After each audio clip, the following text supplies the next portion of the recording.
severe fatal injuries is up though. So proportionally, we're seeing much worse outcomes with crashes, and that's a significant problem that needs to be addressed. One of the things that Vision Zero plan or Safe Streets plan always does is identifies what's called a priority network, and the priority network is a fairly small subset of our street system where the highest number and the most severe crashes are occurring with high frequency. So it's a way to identify if we really focus on these streets, doesn't mean those are the only things we're doing, but if we place an emphasis on this small portion of the network, we should be able to have an outsized positive benefit here. So the way that network was developed was in three ways. One is we looked at crash data on streets, which is kind of the typical thing you always do. The other is we were able to correlate, and the consultants we worked with were able to correlate locations in the city based on context where crashes are more likely to occur. So even if it hasn't had a demonstrated history of a higher crash rate at a location, we know just by virtue of it being on a road with higher speeds or being next to a school, that it's more likely that those types of things are going to, over the longer term, result in more crashes. So identifying those locations. And then finally, we, again, talk to the community a lot because as important as it is to look at the data and analyze the data, people live and experience things on a daily basis and have valuable input as well. So taking all those things in, we developed the priority network. This is on our website, now our Vision Zero website, and will be a focus in the report as well. But this is about 13 miles of roadway in Worcester where, and I want to get the number wrong, it's something like 65–70% of the crashes occur. So really allows us to focus on those areas where we can have the most positive impact. The red corridors are, those have been identified for the nearest term actions, so probably not a lot of surprises there. Belmont Street, Shrewsbury Street, Lincoln Street, places where there have, unfortunately, in the last year or two been some really terrible crashes that have occurred. Yellow corridors are kind of the next round of focus, so it's not that we're not thinking about those now, but really want to try to hit the red corridors first. Dark blue are corridors that the data still suggests are problematic, but did have recent improvements. So Grafton Street and Main Street are those two corridors. And the interesting thing about Main Street is, if you're not familiar out here, Main Street used to be a 4-lane road, had the classic sort of road diet done, down to 3 lanes to add bike lanes, and curb extensions to reduce the pedestrian crossings. Crashes on Main Street are down about 35% since that project happened. So that's a great case study of how pretty simple changes can have really positive benefits. And then the light blue corridors, there are projects under development or at the time under construction. So Mill Street, we have the interim improvements there. There's a longer term plan that we're just getting started working on for more substantive improvements in that corridor. Pleasant Street, Stafford Street just wrapped up, and then Chandler Street has 2 projects which I'll touch on here in a bit. Safe Streets is an important part of the Vision Zero plan, and really the reasons for that are multiple. One is that if you're a pedestrian or other vulnerable road user, bicyclist, anyone outside of the vehicle, your crash outcomes are going to be significantly worse with just 5 miles per hour difference. So we know that for pedestrians, if you're in a crash and you're hit by a vehicle going 40 miles an hour, you only have about a 10% chance of surviving that crash. The other end of the spectrum, just going from 40 to 30, that gets you to about a 50% chance. And then reducing that down to 20 miles per hour, 9 out of 10 pedestrians will survive that. So it's an exponential relationship. A couple of reasons for that. One is that it's just the force mass equation, right? That's got an exponent in it. So the more speed increases, the force that the person subject to gets hit increases exponentially. The second is reaction times just take longer. It takes longer for a driver to recognize they need to stop.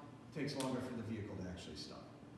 And then the third thing is what we call this cone of vision. And this has been one of the most interesting things, I think, as we have been going through this Vision Zero process, is I've really tried to pay attention to this aspect of it, where when you slow down, you start to become more aware of what's around you as you're driving.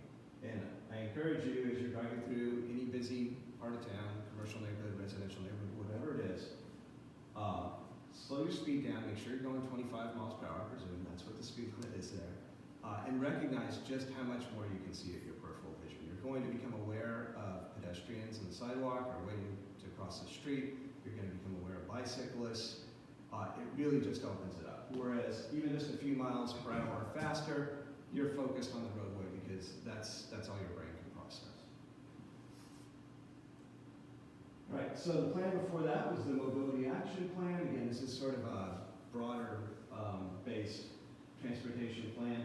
The thing that was interesting about this, and we did a ton of community engagement, as I said, consistently people were saying they want safer streets and they want more travel options. And they articulated that in a number of different ways, but that's what we heard over and over and over again through this process. In terms of the bike and micro-mobility network, you know, again, no surprise here, people said, hey, the network's really sparsely developed and disconnected. You can't really get places on a bike very well using the bike network. That deters people from biking. And then related to that, people would be more inclined to bike if they were more protected on and off street bike facilities. So these are the top 15 recommendations that came out of that plan. And there's a number that relate to bicycling that I'll just point out briefly. One is, starting over on the left side in yellow, identifying and addressing transportation barriers by past transportation decision making. So again, we had such an automobile focused approach for so long, unduly impacted certain neighborhoods in the city, and didn't provide people with any transportation options that were actually workable other than using automobiles. Creating a Neighborways program. The Neighborways idea is that you're not necessarily going to get bicycle facilities on every street, but if we can introduce traffic calming and other solutions on local streets, those can become streets that are very comfortable for a wide range of bicycle users to use as part of their trips. Develop bike and micromobility facility standards that comply with contemporary design standards. It's recognizing that the way that we want to build bicycle facilities now is not the way that people were doing it 5, 10, 15 years ago, right?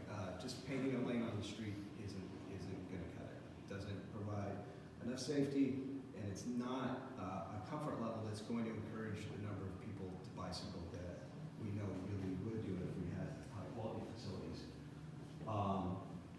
Develop bike and micromobility network. That's pretty broad based, but it's important, right? First and last mile strategies for transit. So bicycles can play an important role in that, getting you from the end of your MBTA trip or your bus trip. And then finally, implementing a bike share or micromobility share program. So that's almost half of the top 15 strategies in some way, I think, that relate to bicycling. So Dale, you introduced it well. This when we conducted the Mobility Action Plan, this was our bike network. That's it. And I'll point out that one of the projects we just finished at that time. So Mill Street was the first major project that our department was involved in. It's sort of again, classic road diet, 5 lanes down to 3 lanes, took a lane in each direction, 2 miles in length, and provided buffered parking protected bicycle lanes. So if you're not familiar with it, that's what it looked like before, and that's what it looks like now. 4-lane road, largely empty parking lane for the most part along the corridor. Really, really high speeds. And I think this is one of the important things that doesn't get talked about enough in the benefits of building out the bike network. Not only are we providing space for people to use micromobility options, but we're also defining space in a way that helps us apply appropriate traffic calming and slow vehicle speeds down and make the streets safer for everyone, including the drivers.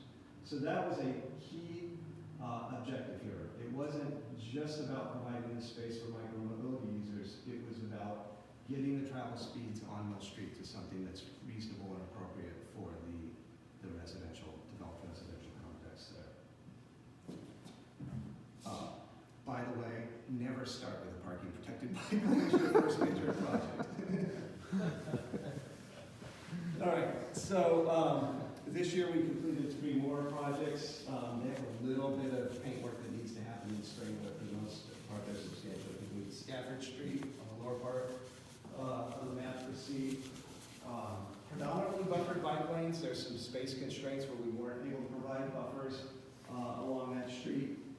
Grove Street in the upper left corner, very short segment, but we were able to do a road diet there. Again, trying to control the excessive speeds that we saw in that segment of the corridor and get some bike lanes in there while we did it. Those are buffered. And then Burncoat Street in the upper portion of the map, which I think is going to become an important corridor over time. This really is the only opportunity to provide a bike network connection ultimately into downtown and central Worcester. So it was important that as that street was resurfaced that we were able to incorporate bicycle facilities there. So you can see over time, in 2022 we only had 8.6 miles of bike network. Most of that was on street. The 3.4 miles of separated was basically the Blackstone Valley corridor, and then just a little bit of separated bike facility that was built during the Kelly Square project. But other than that, it was just kind of 5 feet of paint typically next to a parking space, which isn't great, right?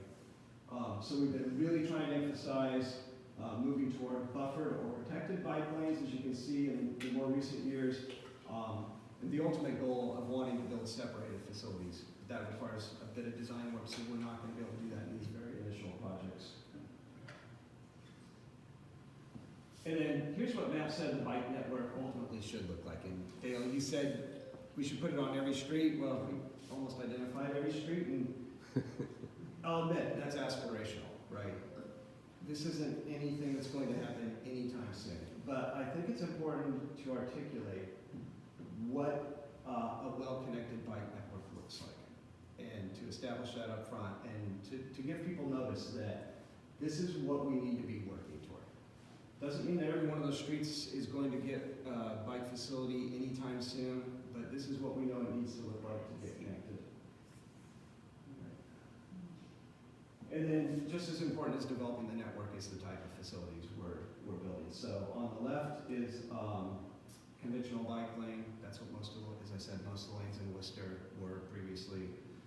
Doesn't provide a whole lot of safety or comfort to the bicyclist, of course.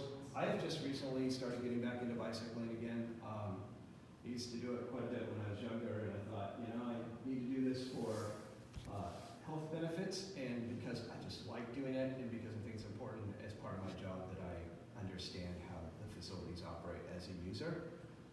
So it's great. Bought my bike last year, been getting out there.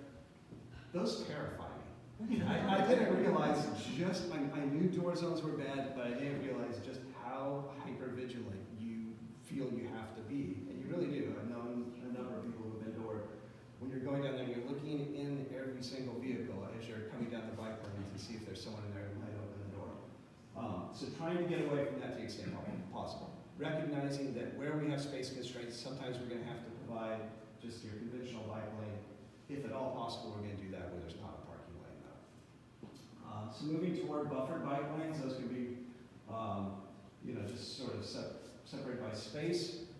We've started introducing flex posts on Mill Street to better delineate that. I hope in the future we can move to some more physical protection, but we've got to figure out the snow removal portion of that before we're going to be able to take that next step. Next picture is a buffered bike lane. It's the same concept, but again, using the vehicles as a way to separate moving traffic from the bicyclists.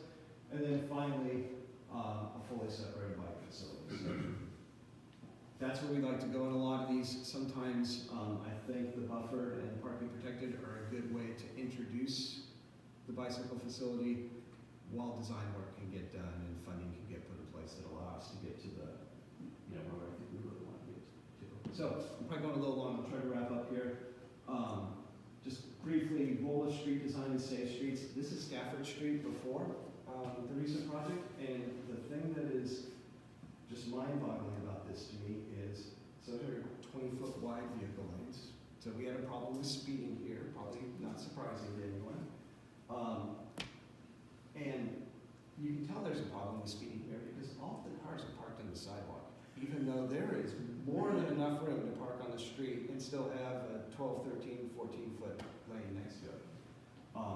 But by not defining the space, by not identifying where you should park, separating space out for bicyclists, that kind of thing, it just creates this free-for-all, and you end up with a situation like this. I don't have an after picture yet here because we just finished, but you know, this is Main Street down by Clark University.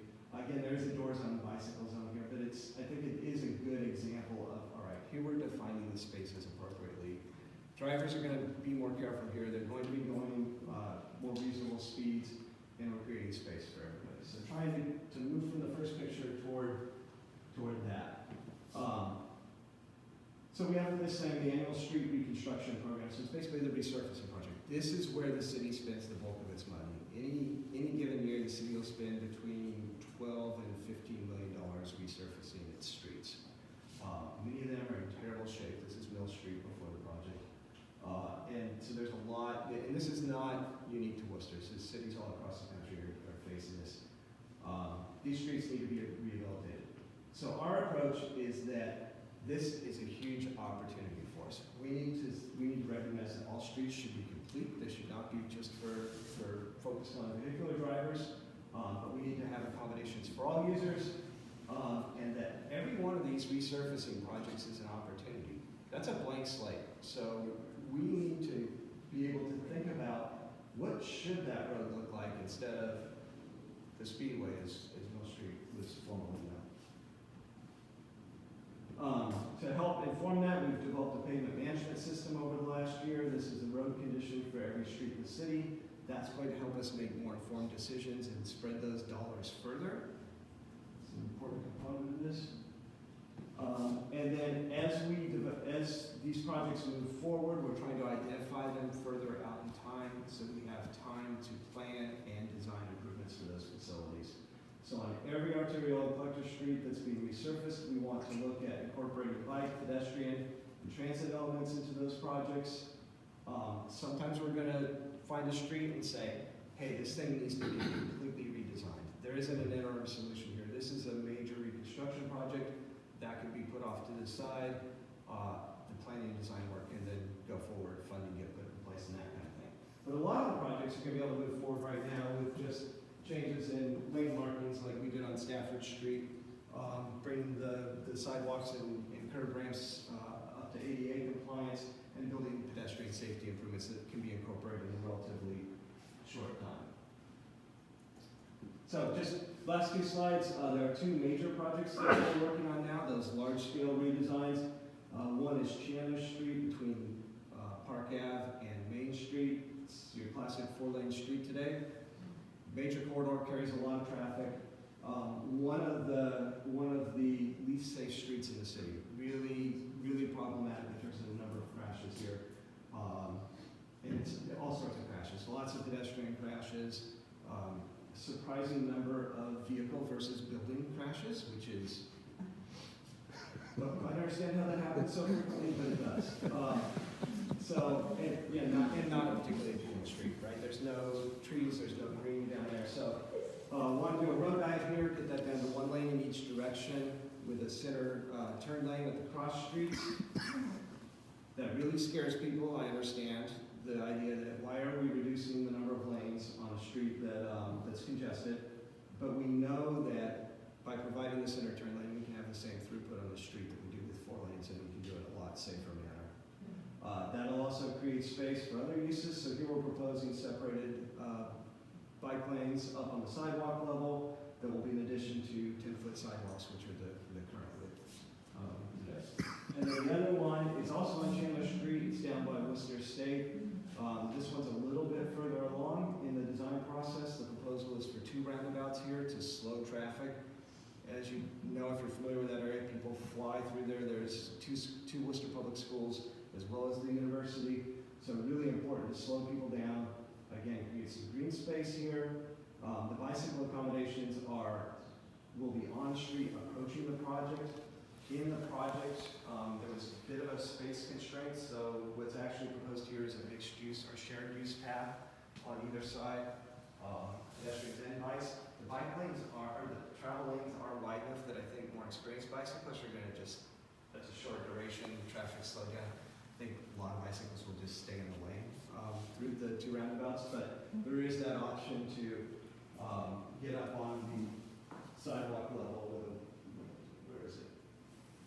Here and then down at the other end as well. You know, as you're riding at speed and get up and use the shared use path. So, long way to go, but that's where we are here at still pretty much relatively the start. So, thank you.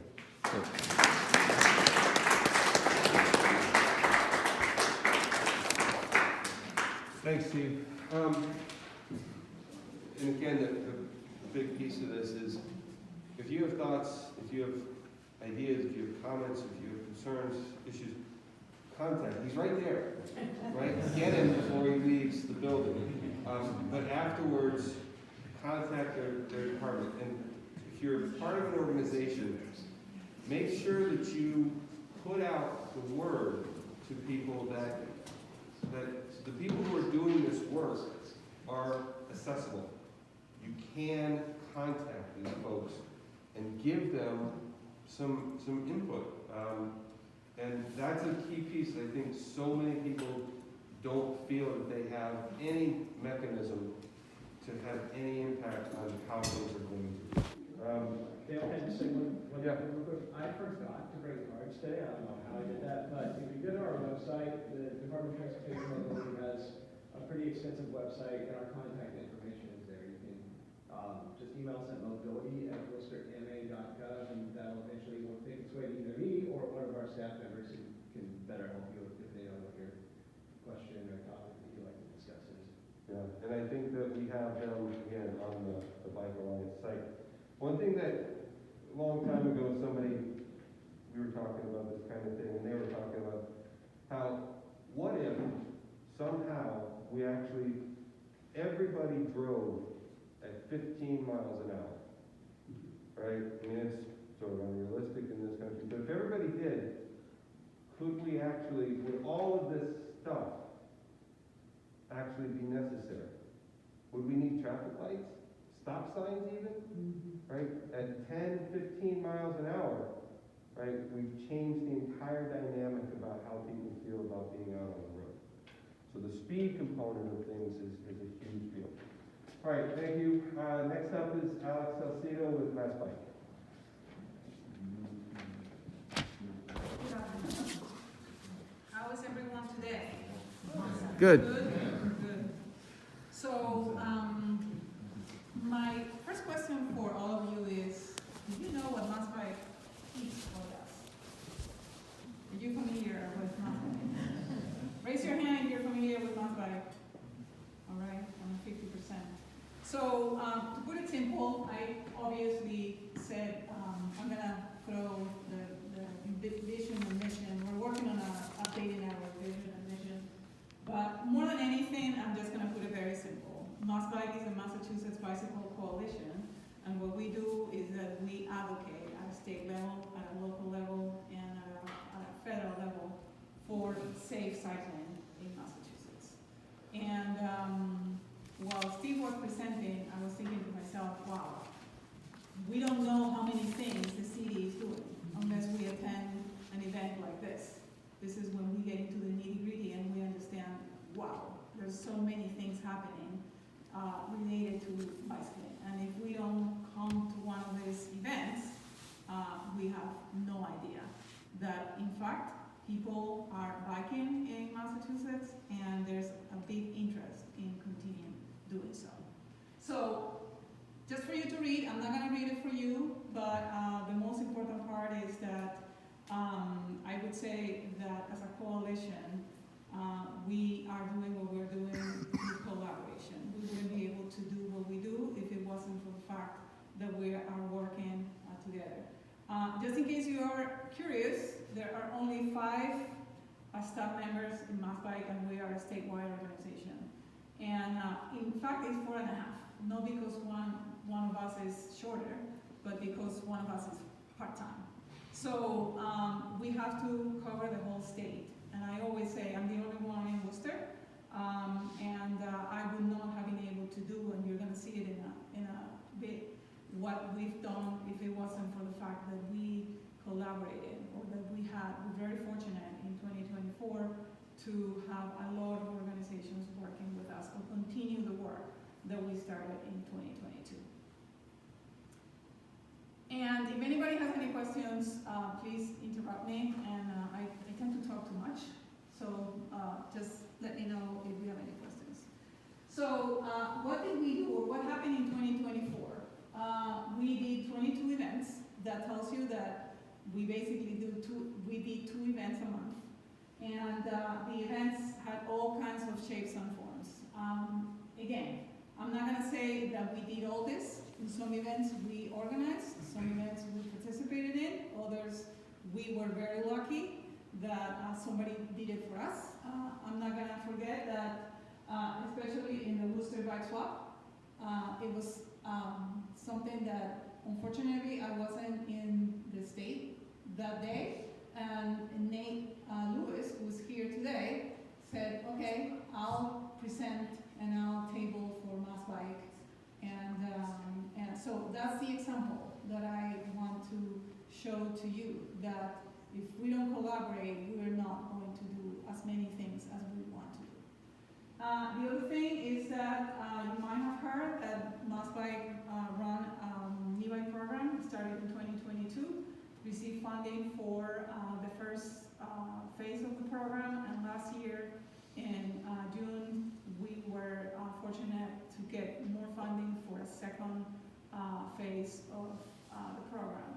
And you can see here that this is one of the pictures, the one over there and the one here. That was in May of 2024.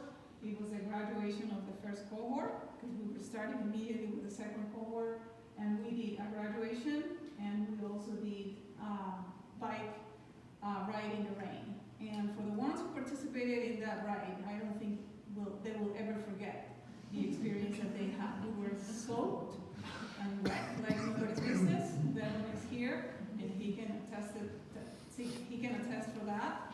But we had so much fun, and why were we able to ride in the rain? And Steve also was he was giving us a lot of encouragement on Mill Street.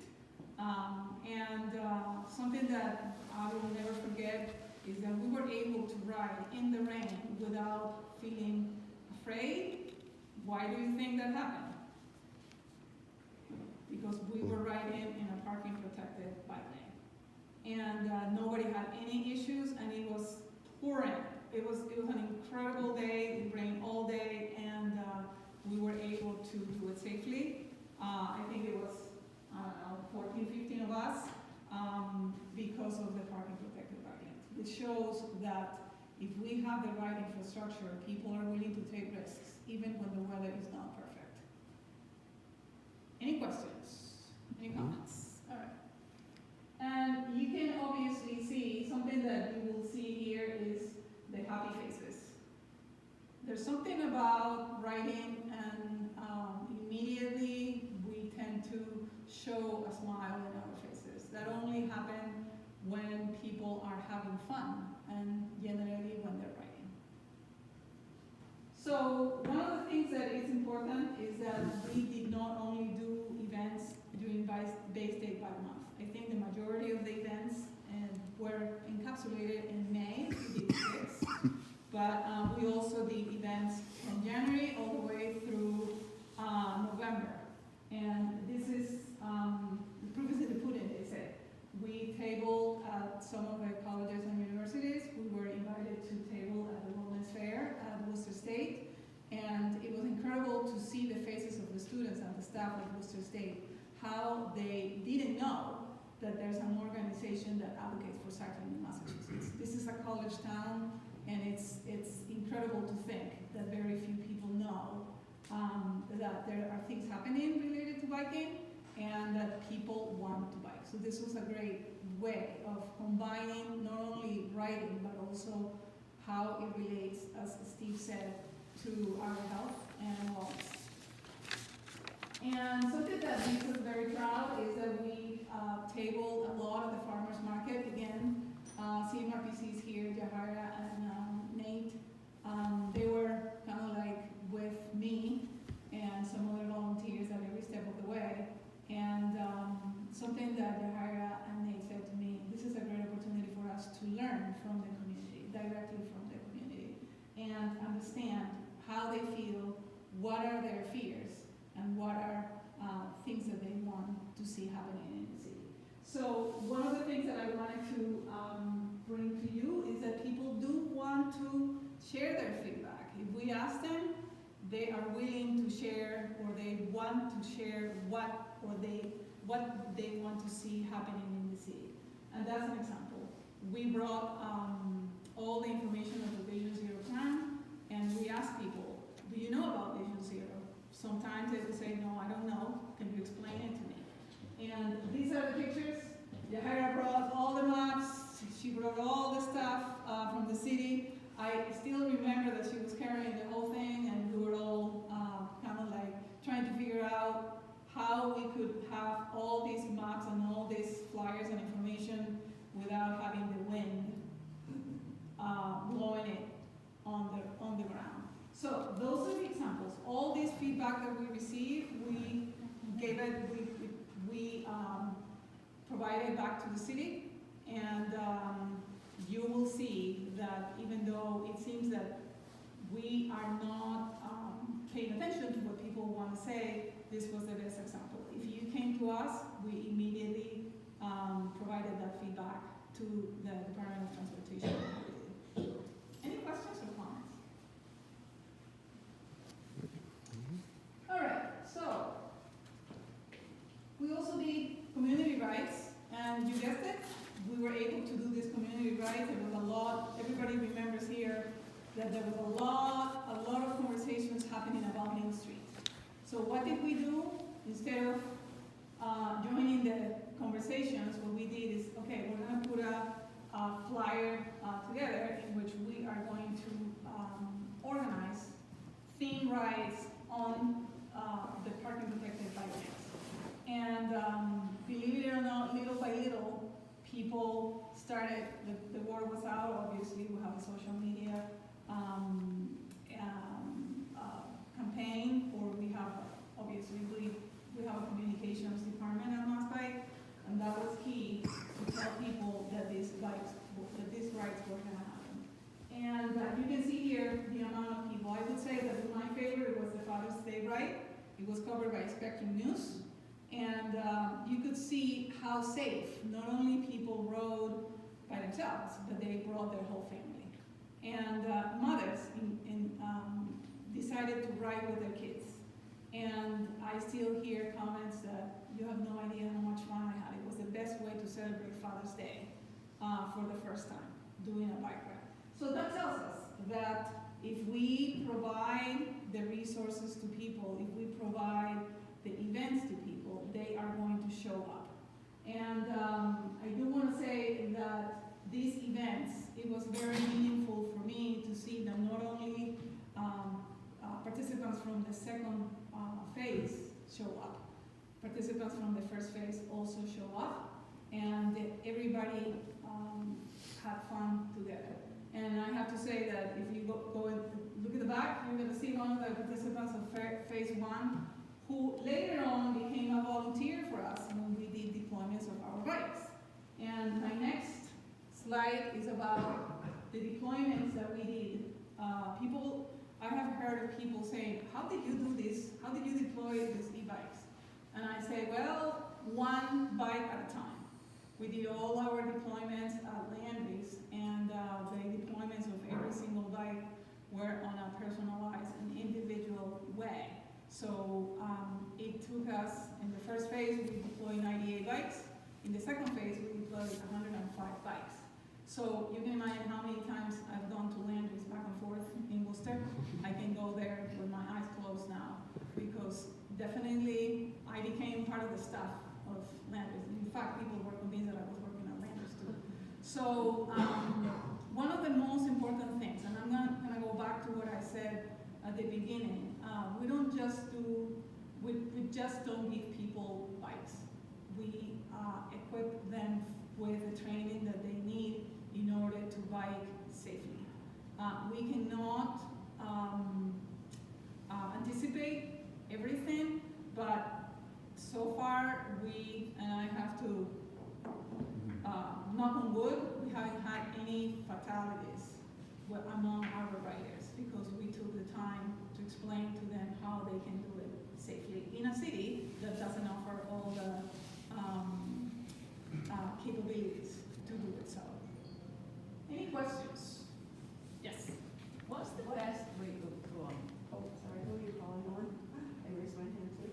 Just what is this program and what is the deployment? What does all this mean about the e-bikes? Yeah, so the state, through the Clean Energy Center, Massachusetts Clean Energy Center, funded a statewide program in which people were able to apply for bikes. Low-income residents were able to, income-eligible residents were able to apply for bikes. And they would receive the bike for free. That was the first cohort, or the first phase of the program, in exchange of data. So they rode for 18 months in the first phase, and all they had to do was to report their data to us on a weekly basis. And why we did this, in order to see what the impact of these e-bikes was for the city as another way for transportation, health benefits, and also to offset the greenhouse gas emissions, the possibility of offsetting the greenhouse gas emissions.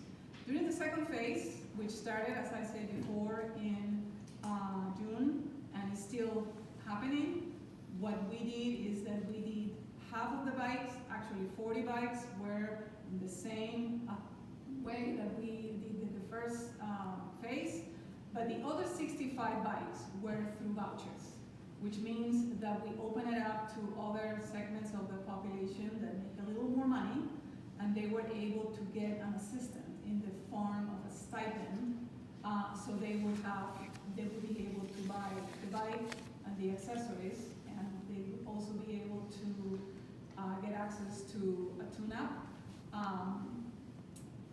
Obviously, depending on the income level that they would be in. Does that make sense? You had a question? Yeah, there's a lot of really great events clearly happening in 2024. And I'm wondering, like, for community members, what's the best way for us to be a recipient of the marketing campaign? Should we be following on Facebook, Mass Bike? Like, how can we find out about them so we can help spread the word? Well, definitely follow us on Facebook. We're on Facebook, we're on all the social media channels, but I would say subscribe to our newsletter. That's the best way that you can be on. We have to be honest, we are bombarded with emails, so we are missing, if we're not very careful, if we miss one day of not checking our emails, you know what happened. You won't see what is happening, but if you subscribe to our newsletter, you'll be able to be aware of what's happening. Yes? Alex, I think that Mass Bike also maintains a calendar of not just your events, but any bike events that are sent to you. Right. I know Worcester Bike has sent you events that you've posted. Correct. So So- we have an event calendar. Anybody can post on our website. You don't have to pay anything. We are not, Dale and the Worcester Alliance has done a great job. We're all collaborating. And if somebody's doing an event, well, we help them to promote the event. If we are doing an event, other organizations help us doing the event. So Worcester Bike Alliance is another way. You saw it, what Dale explained, that he has an incredible amount of information there. And if somebody wants to find out what's happening, I can guarantee you that you'll be geared in the right direction. Any other questions? I also want to say that Dale and Susan have been incredible supporters of our rights. Susan is not here today, but she did most of the rights. I didn't want to be the one leading all the rights, so I said, well, I'm going to give the opportunity to other organizations to lead the right. And we had a fantastic experience just by delegating other people to ride and become right leaders.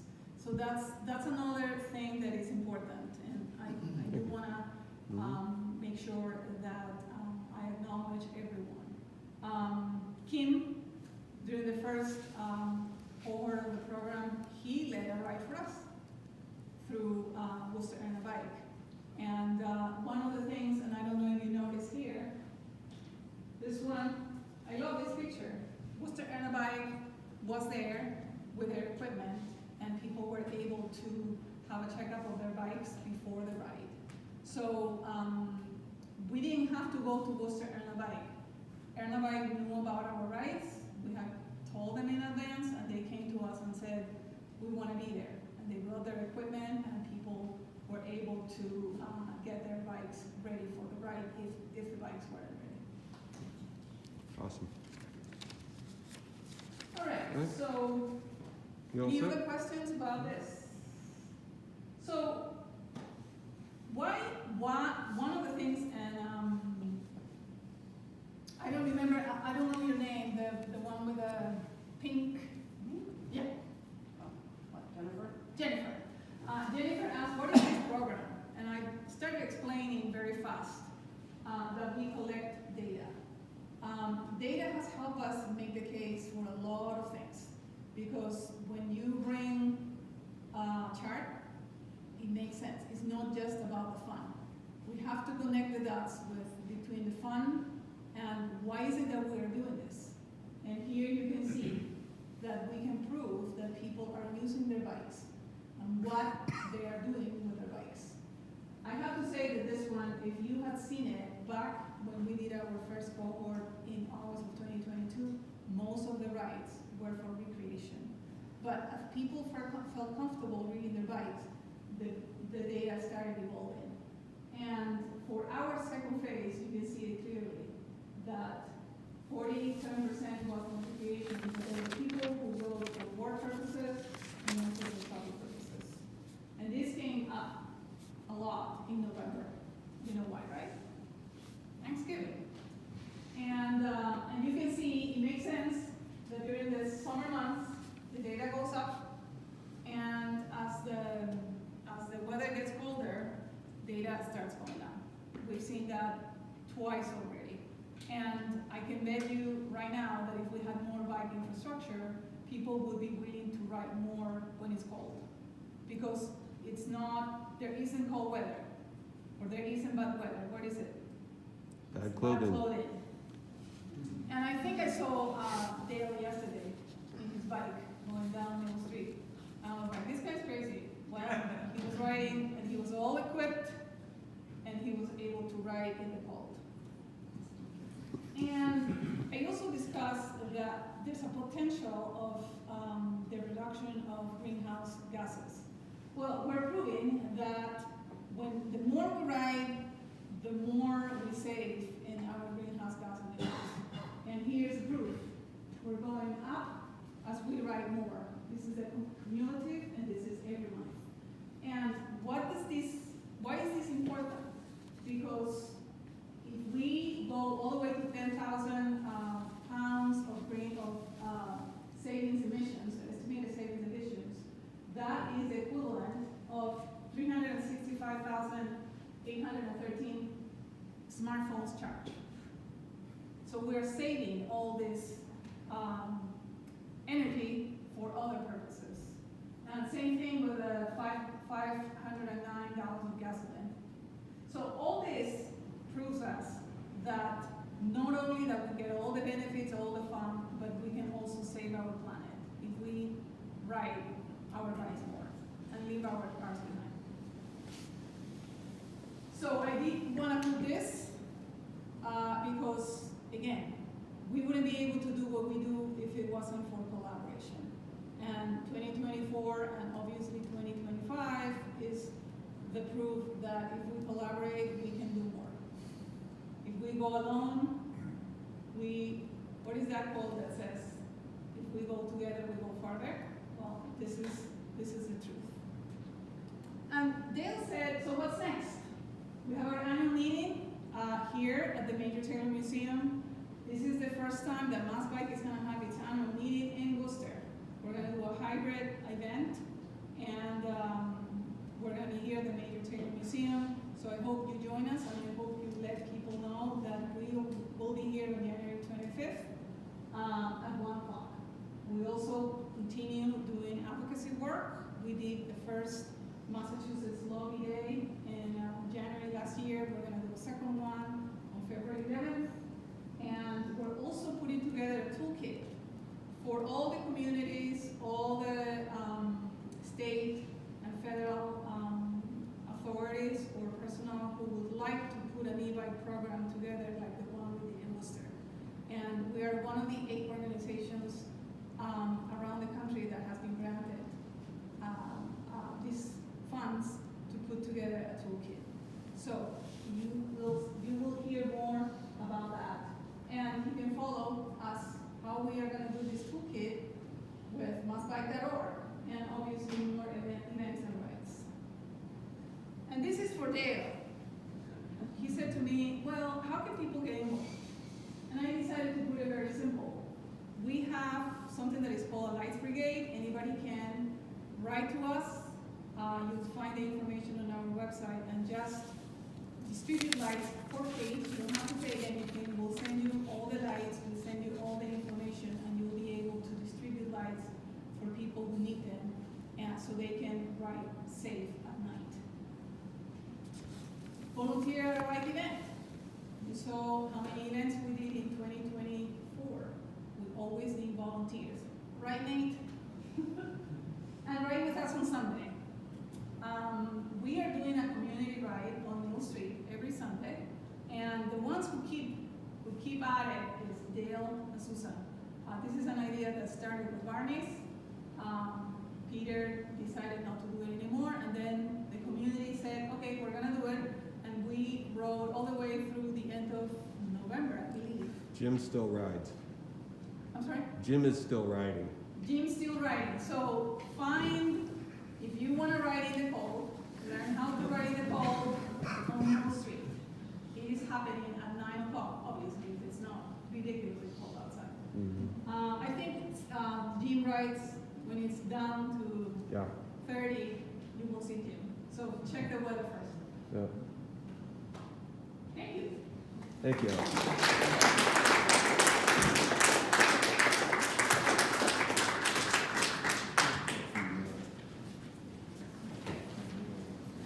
Let's see, Adam, you're up next. So, a couple things. Susan is my wife.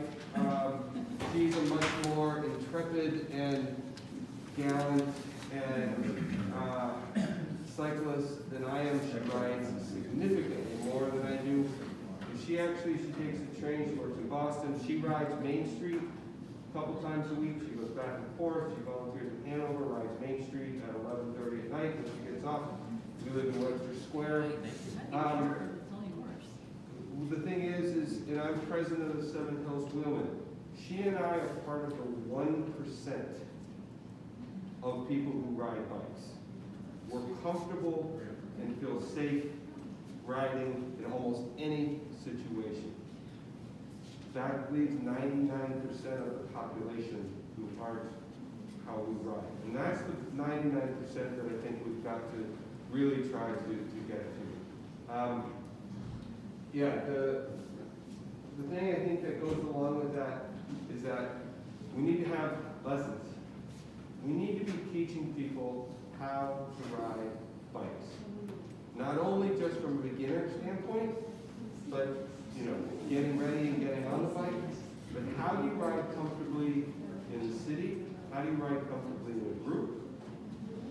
somehow, if anybody is interested in talking about lessons, we need to figure out how we can do this. I want to work with Alex on this at Best Bike and getting community lessons and how people, so that people riding, we've got all the e-bikes, we've got infrastructure happening, but if people don't really know how to ride, then in some ways we haven't really helped them. We've actually created more problems than we solve. So, but we can talk about that. Adam with CMRPC.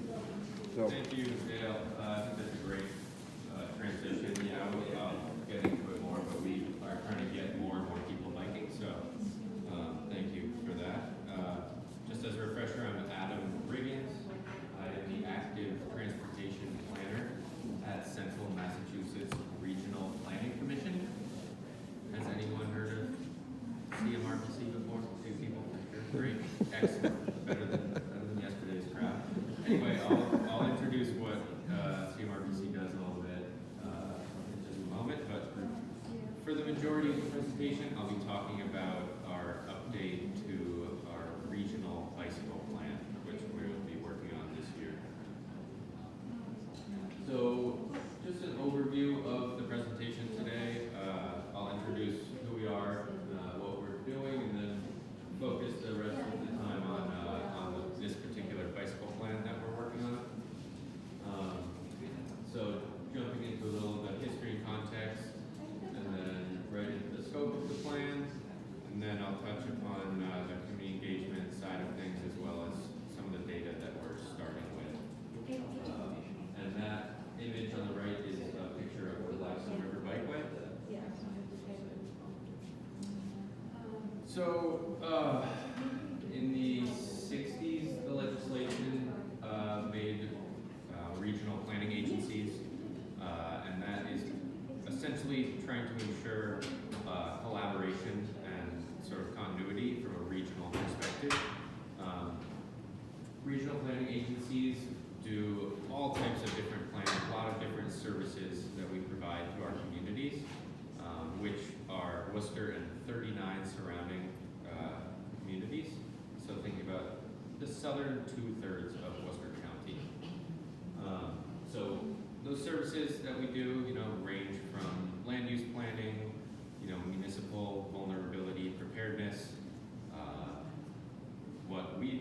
What I do a lot of is transportation, so pretty wide ranging.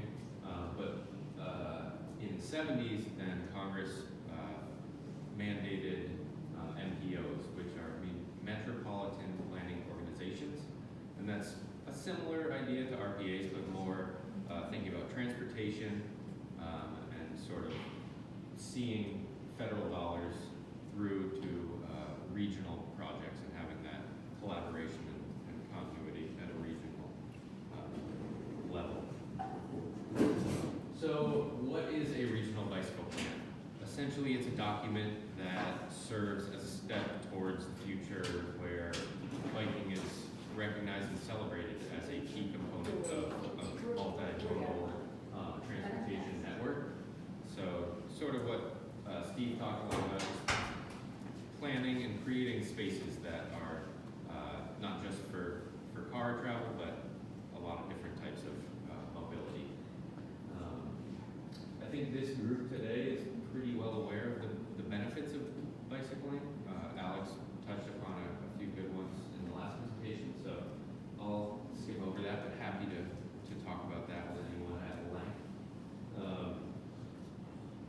In the past couple of decades, there's been a policy shift.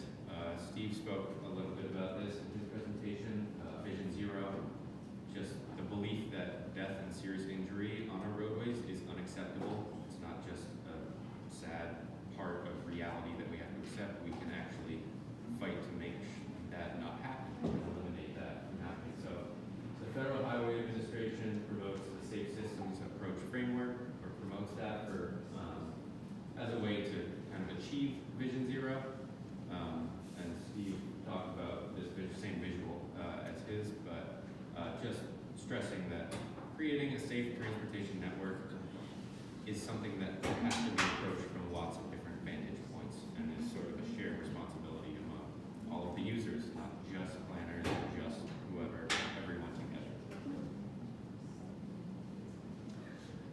jumping into some of the history and context to this regional bicycle plan that we're making.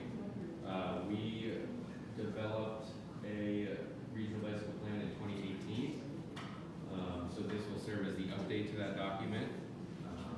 That document sort of focused mainly on network completeness as a measure of connectivity. So thinking about identifying gaps in the network and developing priorities from there. The statewide bicycle plan released by MassDOT in 2019 identified one priority in the CMMPO region, and that was on Route 9, connecting Worcester and Shrewsbury.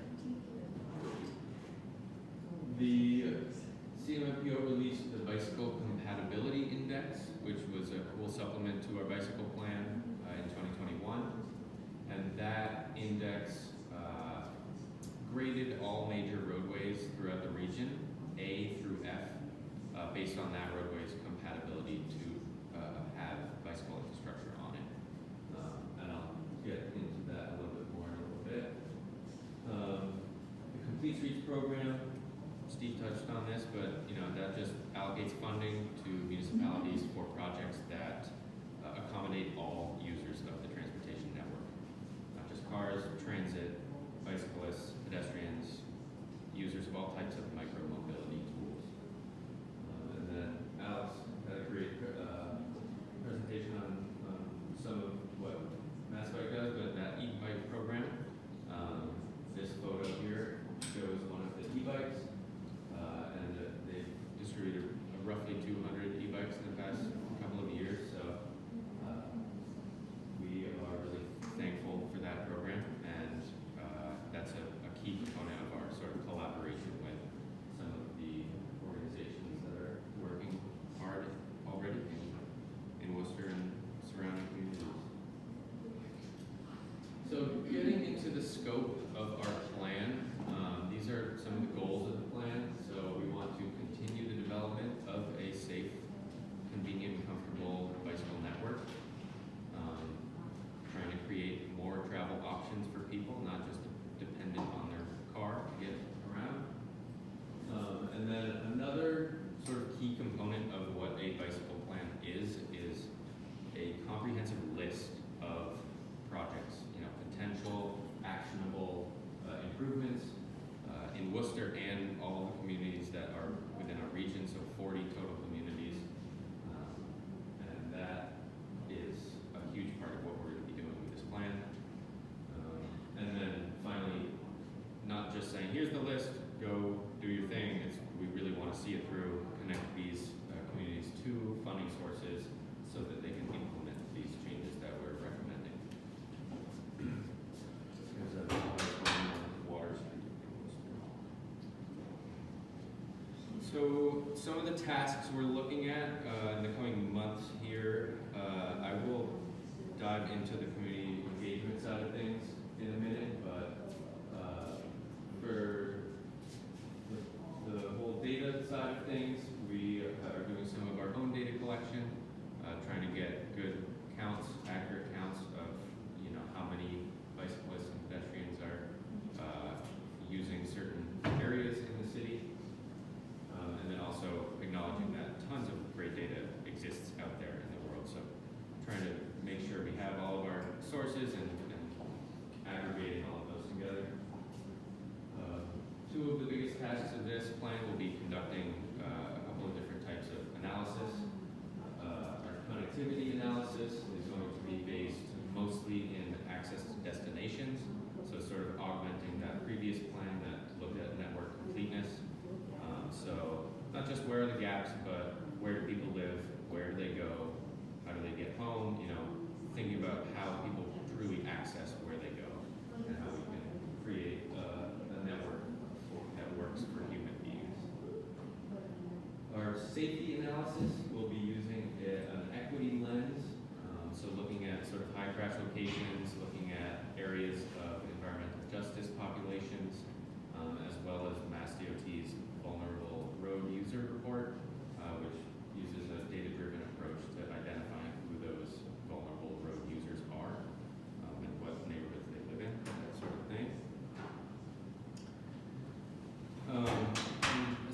timeline goes, we've done a little bit of data collection this fall. We've started some community outreach, and then this winter we'll be scheduling some sub-regional meetings throughout the region. We'll have I think 6 pretty extensive meetings with local stakeholders, town planners, municipal staff, DPW staff, all those people to sort of determine what their priorities are on a more local scale and sort of cross-reference that with what we think is going to be good on a regional scale. In the spring, we will hop into the bulk of the data analysis and plan development, hoping to release the plan for the comment in the summer and finalize it then. So, as far as community engagement goes, we have launched a webpage where members of the public can access updates to the plan, stay informed about what's going on, as well as submit input. So I'll get into this in a little bit, but we have launched an interactive map where anyone can go in and draw a line on the map and say, this is where I'd like to see improved infrastructure, or this is just an area of concern, whether that's like a connectivity barrier or just a scary place I don't want to bike here, that sort of thing. So getting some good input from the public there. We have formed our bicycle plan advisory committee. We had our first meeting last month, so we're excited to get the ball rolling there and include stakeholders from lots of different important groups around the city and region. Like I mentioned, we'll be scheduling these sub-regional meetings, just sort of validating priorities from all of our communities within our region, and making sure we're working in collaboration with all of them. We are participating in a variety of stakeholder meetings, like today. We're happy to engage this group. Thank you, Dale, for having us. And we will be engaging some past survey results. This photo shows the Blackstone River Bikeway right at the terminus in Melbury near the Blackstone Shopping Center. So I just mentioned that we'll be looking at past survey results. We opted not to launch another comprehensive survey because we have access to some really good survey results that are quite recent within the past couple of years.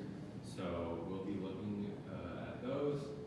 Some of the key takeaways I wanted to point out today from our previous bicycle plan survey, our respondents indicated that roughly 2/3 of them were willing to bike 5 or more miles to a destination. So again, willingness is there in the region. People want to be biking, but the top reasons that they are not biking as much as they would like to are mostly related to concerns about safety. And then the top factors that would encourage more are just better infrastructure on or off-road, as well as more safety measures like the traffic calming that Steve and Worcester DTM is doing around the city. 2 other surveys that we're looking at results from are the Mass Bike survey, as well as the CMRPC's 2050 Connections survey, which is our long-range transportation plan. That looks at quite a lot of stuff in the next 30 years or so. But there were some questions about cycling in there, so we're definitely taking advantage of those. You'll notice that these 2 surveys asked the same question about using a bike sharing service, and they got pretty different results from that. And we attribute that to the fact that the 2050 Connection survey was distributed all over the region. Worcester and 39 other communities, some that are quite rural, and the Mass Bike survey was distributed primarily in and around Worcester. So, intuitively, a bike sharing service likely would make more sense in a more densely populated area. But that kind of just is an example of some of the challenges that we face as a regional planning agency. The needs and priorities and constraints of the towns and the city that we serve are often different and vary. So we have to really take that into account when we're making these types of plans. Another thing here that I wanted to stress that Dale kind of mentioned in the intro is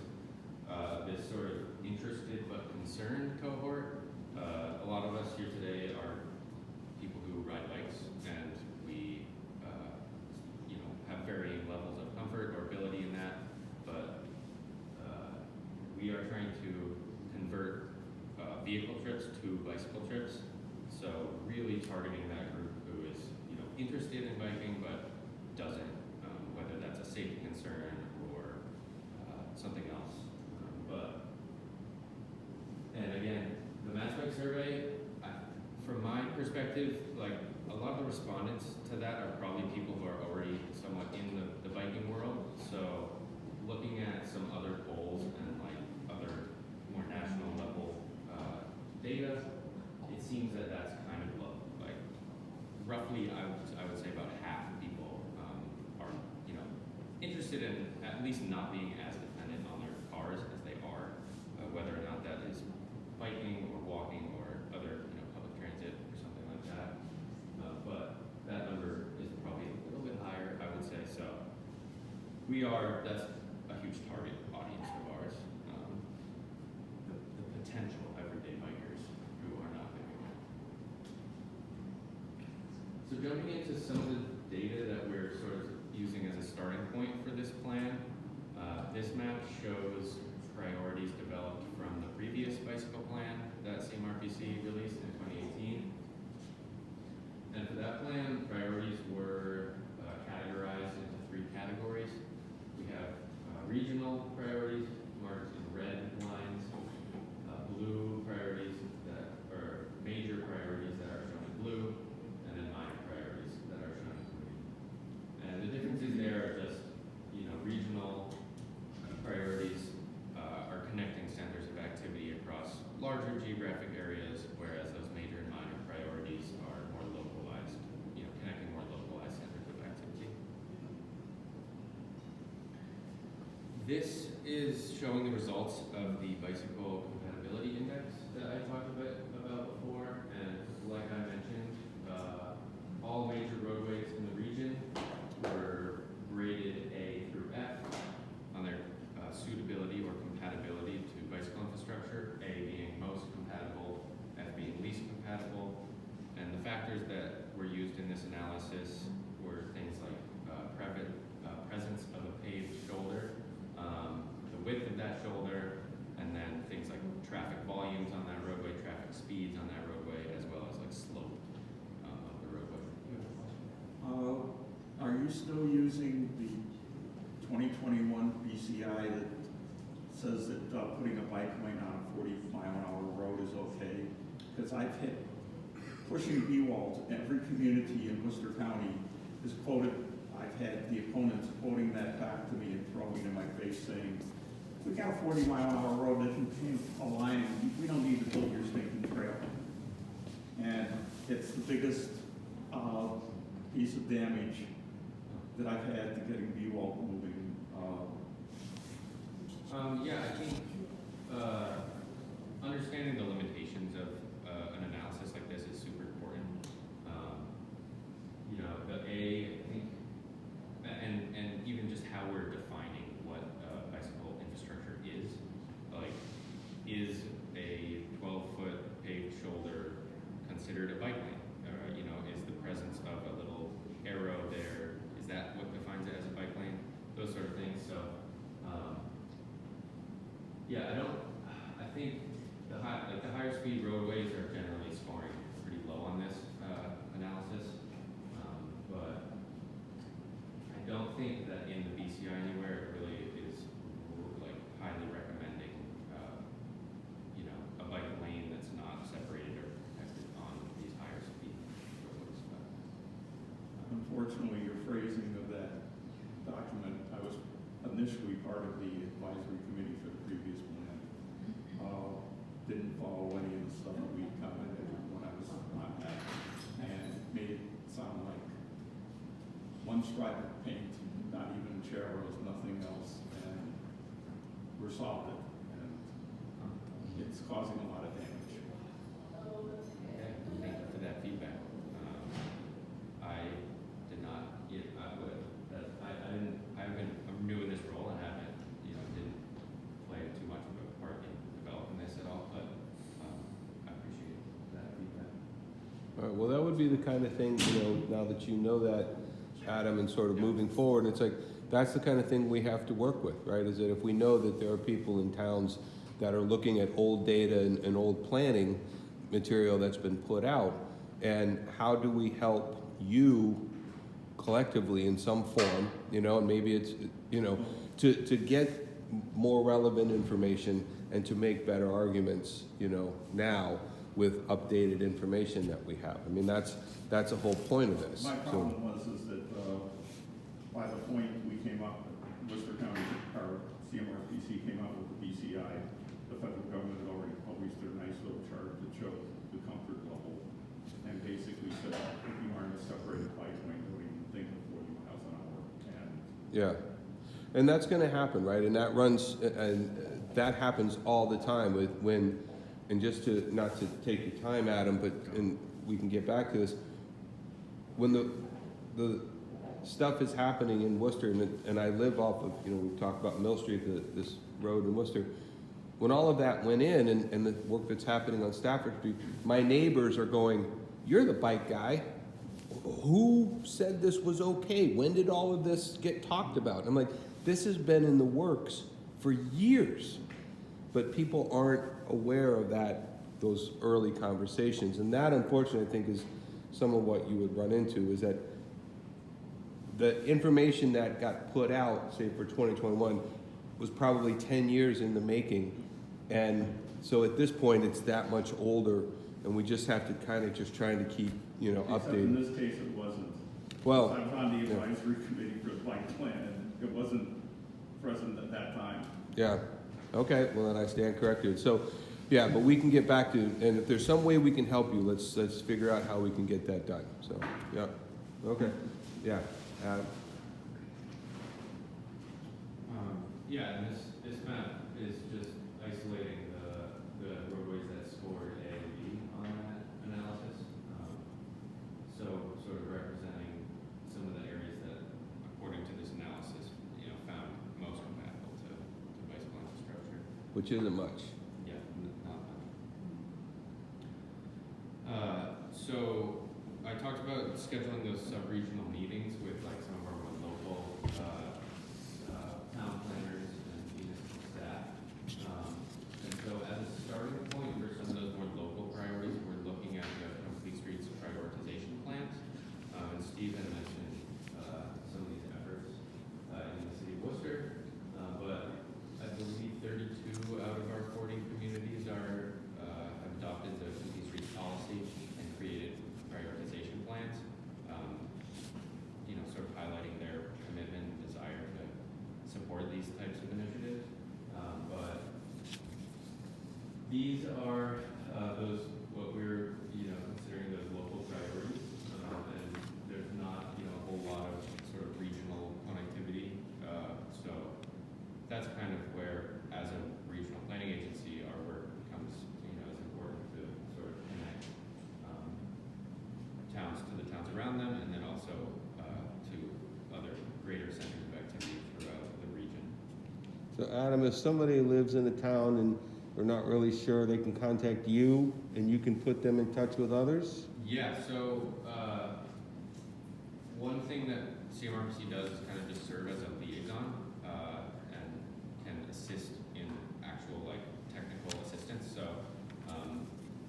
some of these communities that, like some of the 8 that are not yet complete streets towns, they could reach out to us and say, hey, what's the process for doing this? And then we have some like staff time that is dedicated to helping those communities create those policies and sort of guide them through the process of achieving that. Because we recognize that some of these towns in our region have one person that is their town planner or also their DPW person, and so oftentimes their hands are full and they can't really commit time to achieving these types of policy changes and stuff like that. So we serve as the liaison sort of with Mass DOT and other partners. This map is showing bicycle crash clusters that scored within the top 5% in the entire region. So they only exist in the city of Worcester. locations, we saw his maps. This lines up with that. Those purple areas in here are crash clusters, and you can see they're concentrated on Chandler Street, Madison Street, Main Street, Shrewsbury Street, and Belmont Street. So those are sort of some of the most dangerous places to bike based on number of reported incidences. And that's something we have to be careful of because there's a lot of incidents that are not reported when we're talking about bicycle crashes and pedestrian crashes. So just keeping that in mind. And then this map sort of puts a bunch of those maps we just looked at together. We have the regional priorities from the previous plan, and we have the Complete Streets projects here, and the A and B graded roadways from the BCI. So just a glimpse at some of the analysis that we're looking at and trying to sort of identify locations for improvements. And we'll be doing some sort of similar analysis, but incorporating more access to destinations and a more sort of equity lens to our safety analysis that I talked about before. As far as next steps go, we'll be scheduling those sub-regional meetings to really validate the priorities of the towns in our region and communicate well with them to really see what they've been doing in their community, what's working, what's not, and what is sort of on their agenda. And then we'll hop into our analysis, and I just included this screenshot here of Replica. It's a data source that we have access to. They tap into a lot of, I think they get their data from a lot of different places, like Strava, for example, or other apps that people use. And they're pretty robust. They have a lot of information that goes along with their trips. This shows bicycle trips by destination, but it has information related to trip purpose, trip duration, trip distance, and a lot of stuff that demographics of the people that are making those trips. So that is something we're going to be tapping into. And for you all, we would love to hear your input. We have launched the interactive map that I talked about before, and there is a flyer on that table over there where you can receive a little more information, find out where the webpage is, and fill out that interactive map that we would love to hear from you about. So with that, I'm all done, and I thank you for your time, and happy to take any questions anyone has any.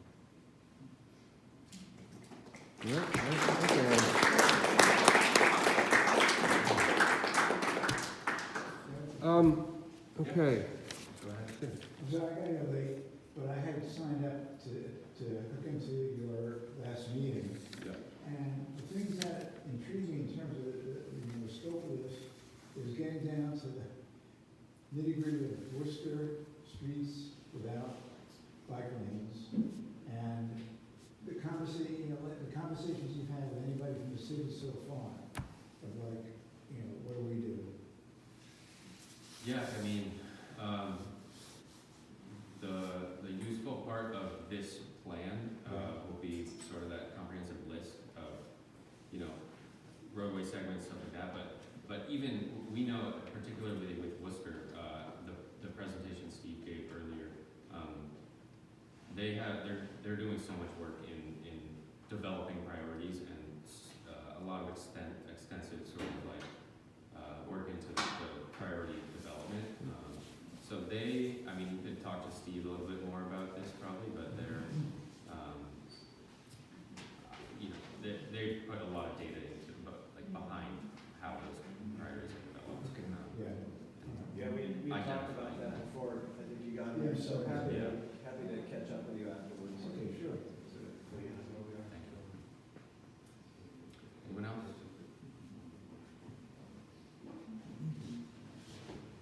All right. Okay. One couple things. Thank you, Adam. Jackie, are you up?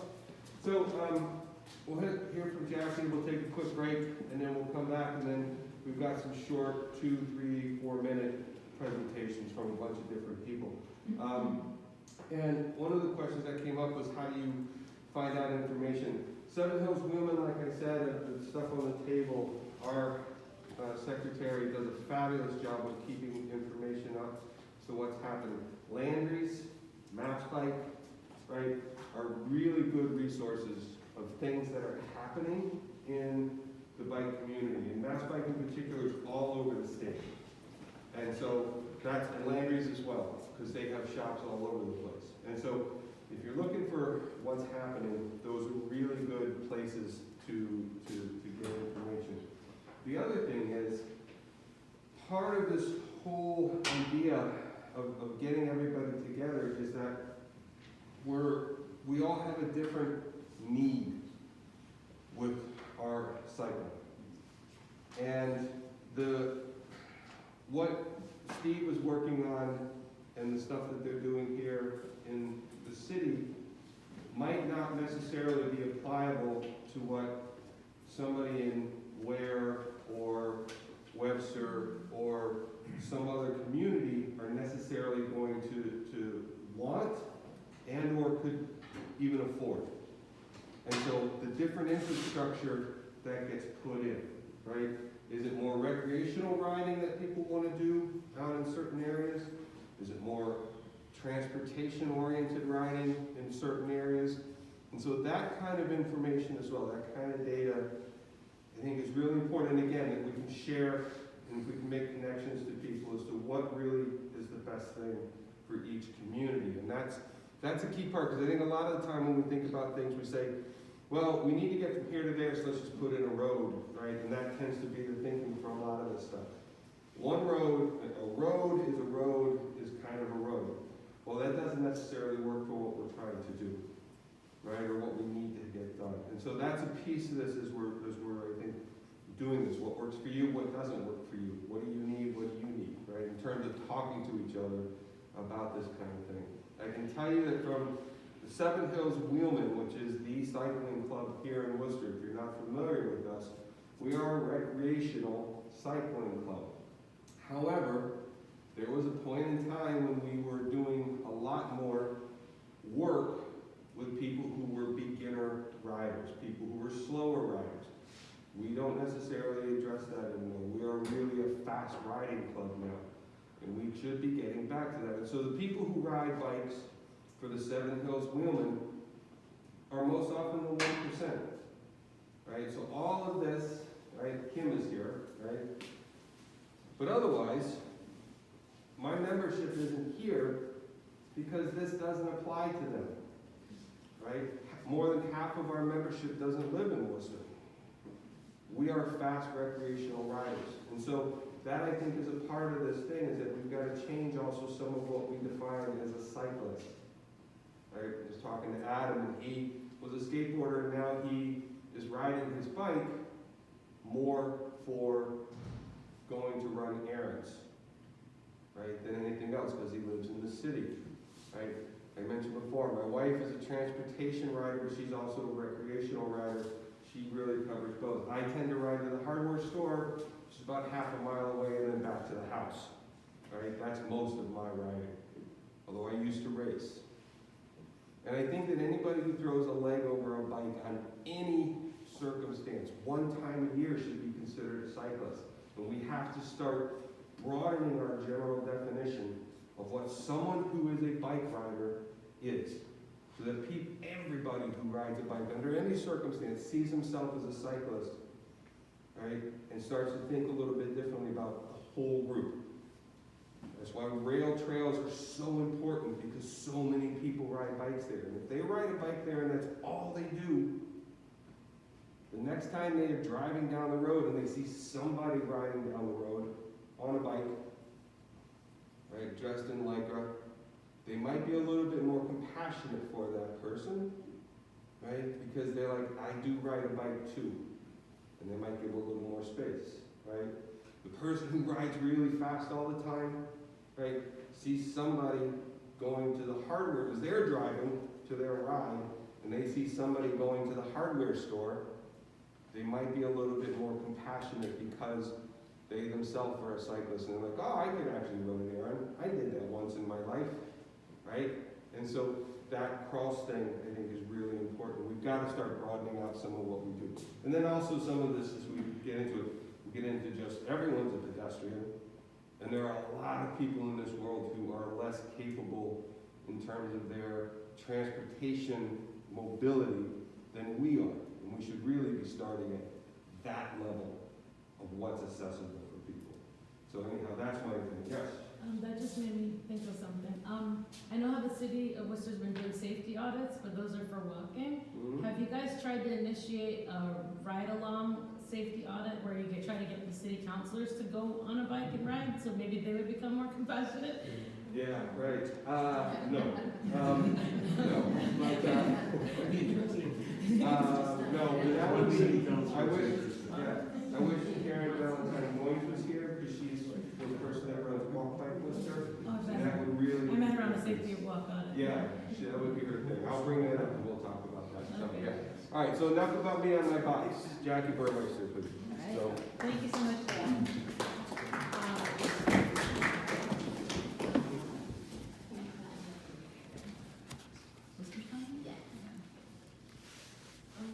Not that one. There it is. Perfect. Thank you. Worcester, do with us, please. Thank you very much. And I just want to thank again Dale for bringing us together today and for the vision that he has, and I believe that we all share, and he's doing such a great job articulating it and bringing us in. You've heard a lot today about some really exciting stuff going on at the City of Worcester, at the regional level, and even at the state level with Mass Bike. All of these different initiatives to help make our streets safer and more inviting to ride your bike.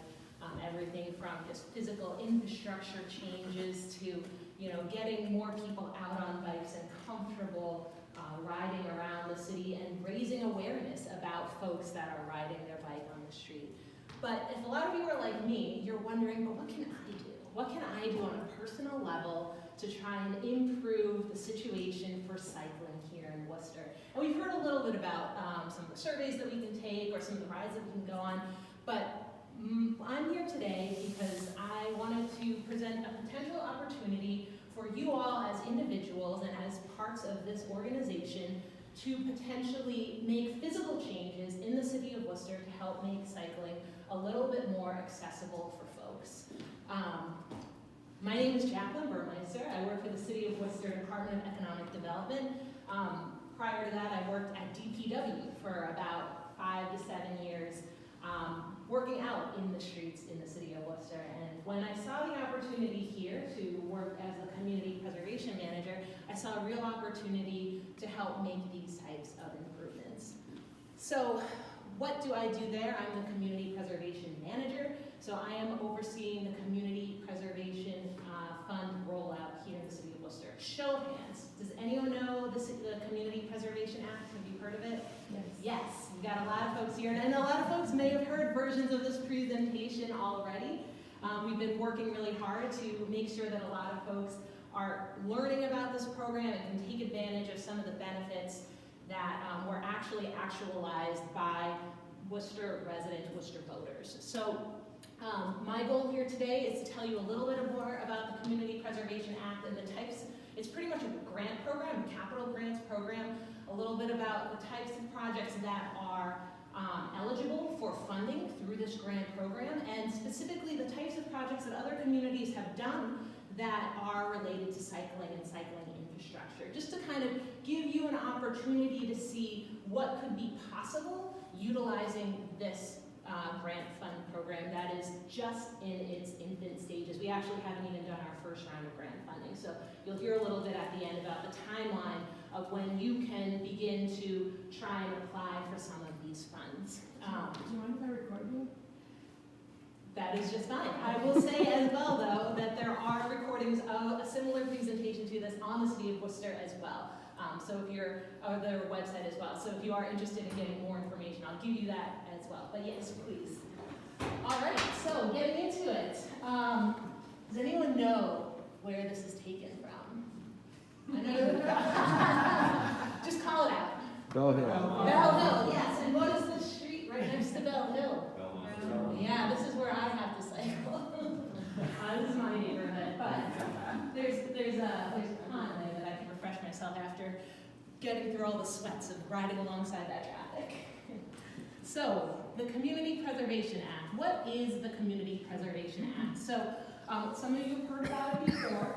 The Community Preservation Act is a state law that allows communities to create community preservation funds. So, Community Preservation Fund is something that is created specifically and can only be used for projects that are local in your city or town for historic resource preservation, open space and recreation, and community housing. And we'll talk a little bit more about what those definitions mean in a moment. But basically, this fund can only and forever be used for those purposes. It can never be put into the general fund, which is what usually happens to funds that don't get spent, right? So on November 8th of 2022, during our municipal election, we had question 5 on the ballot to bring into existence the Community Preservation Act here in Worcester. And we voted for it. And so since then, we have begun to collect funds for the Community Preservation Fund.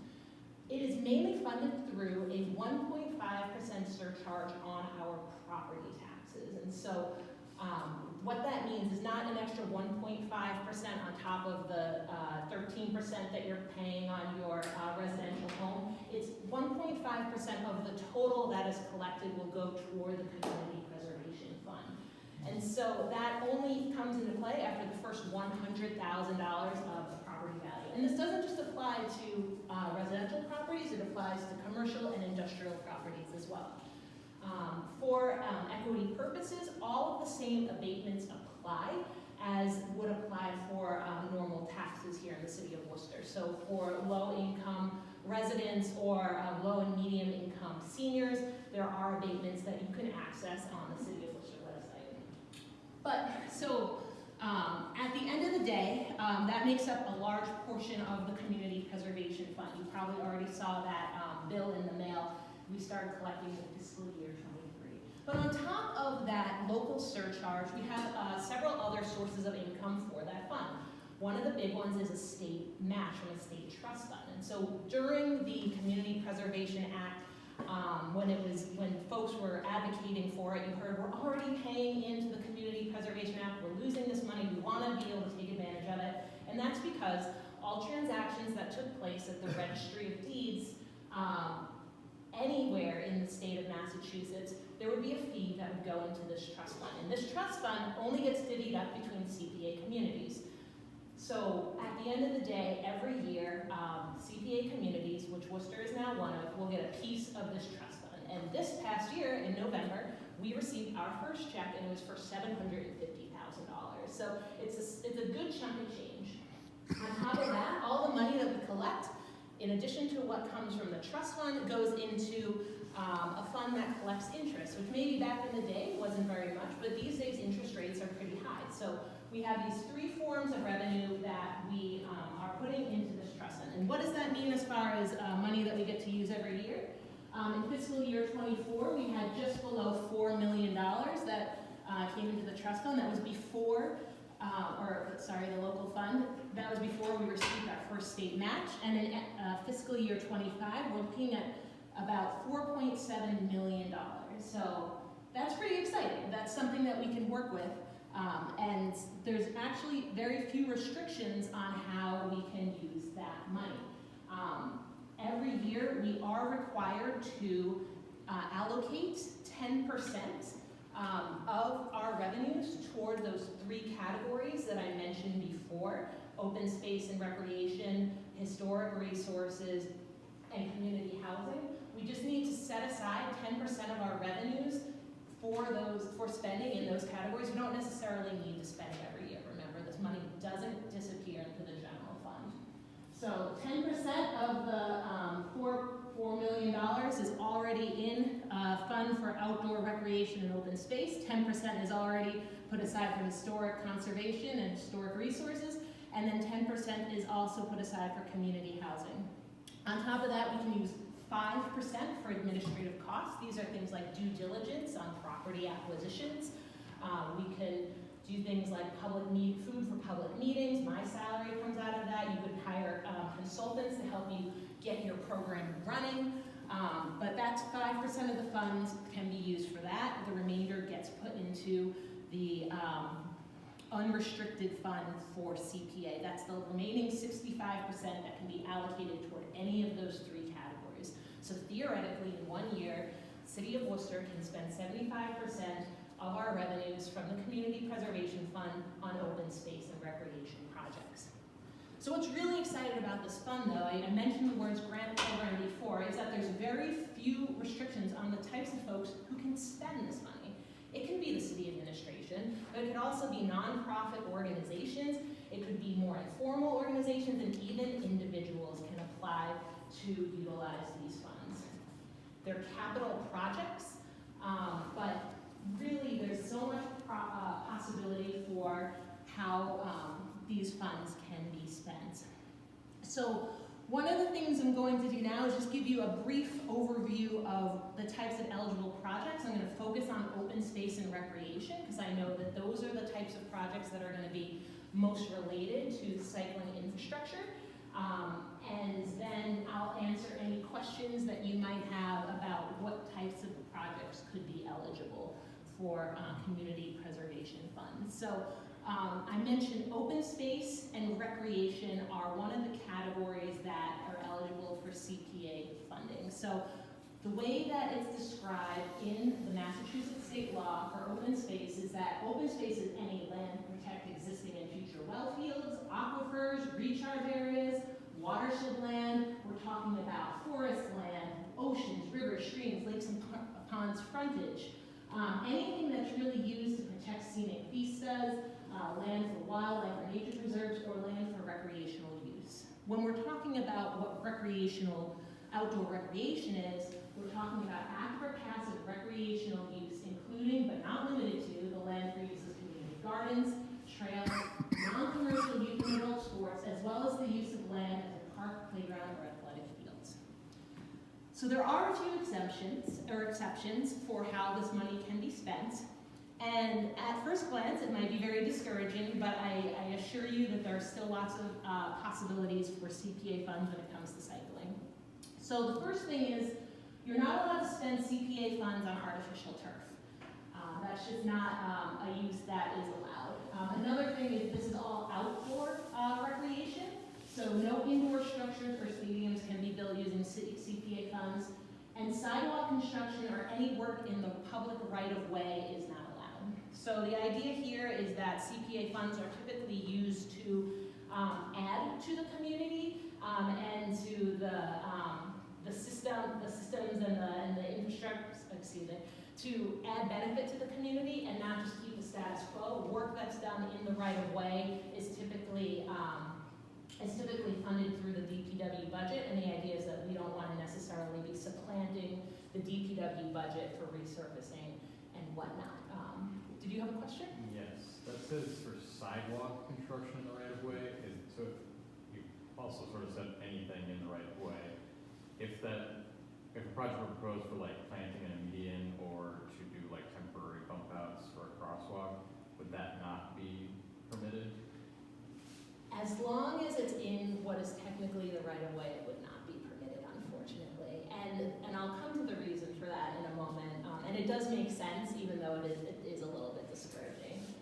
The last exception is dog or horse racing facilities. If anyone here was looking to build dog or horse racing facilities, I apologize. But yes, so when it comes to CPA funds, we're really talking about doing stuff for the public good, right? And we want to make sure that these funds are invested for the long term and that we're not just using them as a way to make a buck in the future. So the idea is that whenever there's money used for open space and recreation, it needs to be on land that's protected.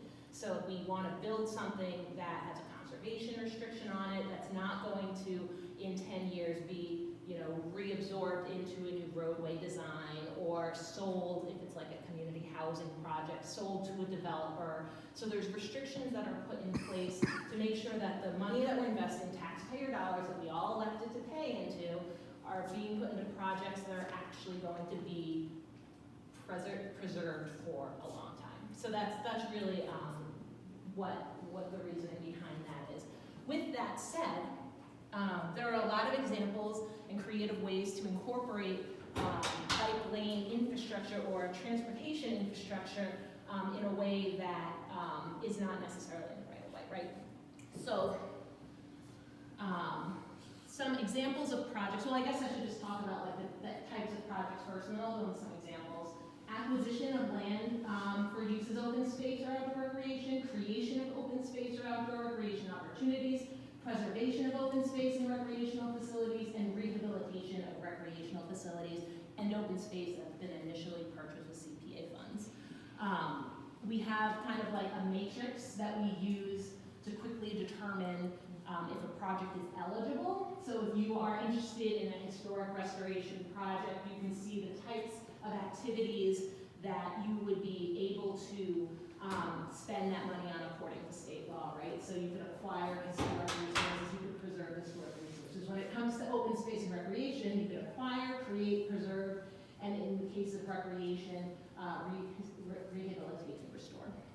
So this is actually going to be, I mentioned that we had not started accepting applications yet. That's happening really soon. But this is probably going to be the first page of the application. Circle your box, right? Is your project about acquiring open space or acquiring housing?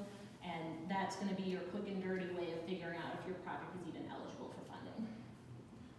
So what are some examples that other communities have done for open space and recreation related to cycling? I should mention that Worcester is actually pretty late to the game with CPA. The Community Preservation Act has been around since the year 2000, so we have 22 years of projects in other communities to look back on for inspiration and example. And it's also making our process getting up and running going really relatively quickly, which is great. So some examples of acquisition projects that might be relatable to cycling infrastructure are the acquisition of land to extend a bike path into Bedford, which was $35 grand. That was part of the MASH in 2011 that they did in Bedford. So a bike path is not necessarily in the right of way, right? If you are in a park or if you are in land that is otherwise designated as something besides the right of way, then that is a perfectly legal, legitimate use of CPA funds. Or just the acquisition of 61 acres of open space with trails. They were more like rustic biking trails through the woods in Dartmouth. They used $188,000 in 2013 to acquire land with trails that could be biked on. For creation projects, you could do something like the installation of outdoor bicycle repair stands in a park, which is what they did in Bedford. They spent, these were fairly inexpensive structures that they installed throughout parks. They were about $1,100 each, but they put them in a bunch of different parks so that when people go to the park, they have an opportunity to pump up their bike tires and make some adjustments. And that is absolutely something that can be done with CPA funds. Additionally, for creation, there was a rail trail feasibility study that was done in Springfield. And so this would be, you can do feasibility studies with CPA monies so long as the resulting activities are all eligible for CPA funds. So in this case, the assumption is that this rail trail would be completely on property that had a conservation restriction on it. For those of you that don't know, a conservation restriction is just a deed restriction that says that in perpetuity this land can never be used other than this purpose, which would be restricted to something like active or passive recreation. It can't be sold by anyone and have, like a duplex put on it, right? So those are the types of investments that we want to use CPA funds for. For preservation, there was a bike path in Lexington where they went and addressed drainage issues and installed root barrier, what do you call them, the sheets to prevent root intrusion onto the trail and to preserve the trail from being destroyed by root intrusion. And then another example would be the purchase of a conservation restriction around an existing bikeway to make sure that that bikeway stays there forever. A rehabilitation example is in Tewksbury, they rehabilitated a local skate or bike park in 2022, or the resurfacing and renovation of a bike path, which is what they did in Fairhaven. So in addition to this, I saw there were a ton of projects that were for installation of bike racks and other bike infrastructure that was taking place in parks to kind of increase the ease in which folks that are already cycling on the street or in already designated on-the-road bike paths or through parks are able to continue to do that with that support. Another thing that is not on here that should be is that if it is a park already, a linear park is also an example of a park, right?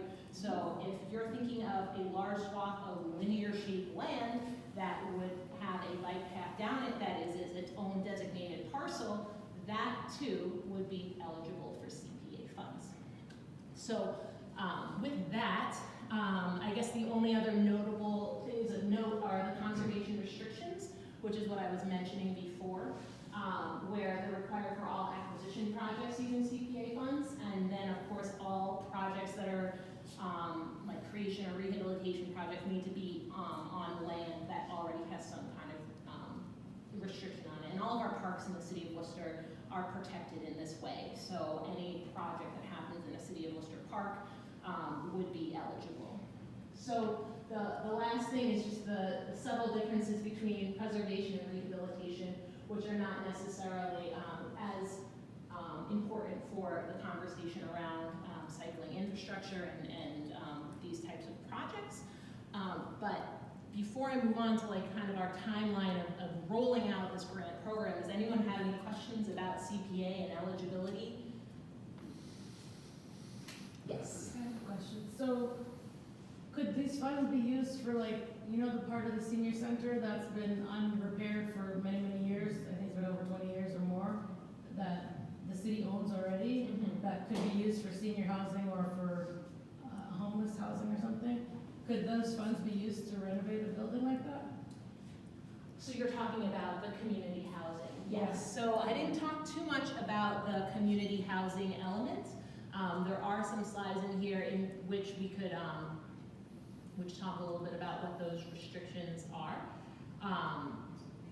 And so the renovation and the rehabilitation for for community housing needs to only be on housing that has been created using CPA funds. So you could build new community housing, but you can't necessarily rehabilitate existing community housing.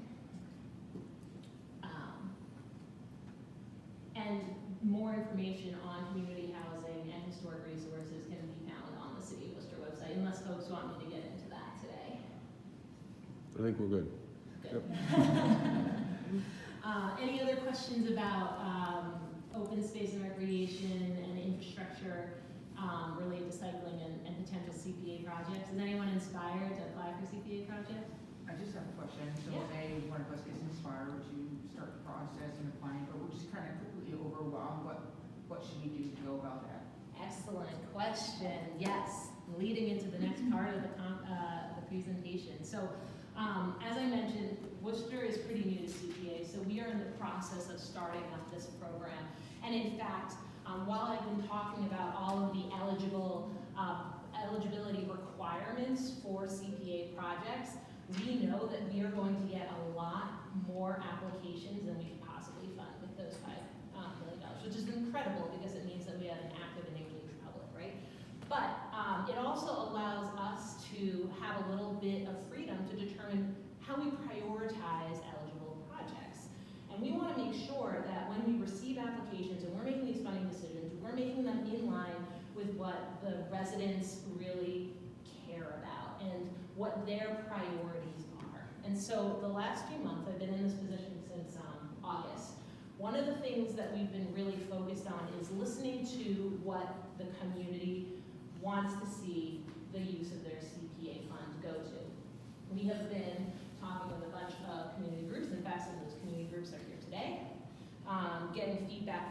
those community groups, especially that work in those 3 categories. And then we've taken all that information and we've created these themes that we've heard from a bunch of them, and we've holding public meetings where we talk about what CPA is. It's very similar to what we're doing today.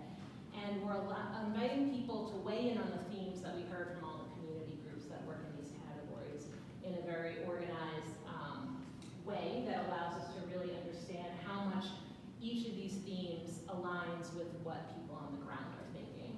So we had 3 of those sessions in December. If you weren't able to get to them, there's still an opportunity for you to provide feedback on what those projects should look like.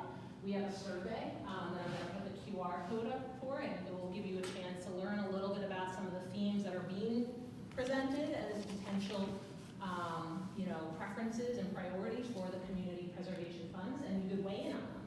And that's going to be open until January 19th. At that point, we're going to take all that information and we're going to develop the goals of the community preservation plan. And this plan is going to outline the criteria by which we rank all those projects.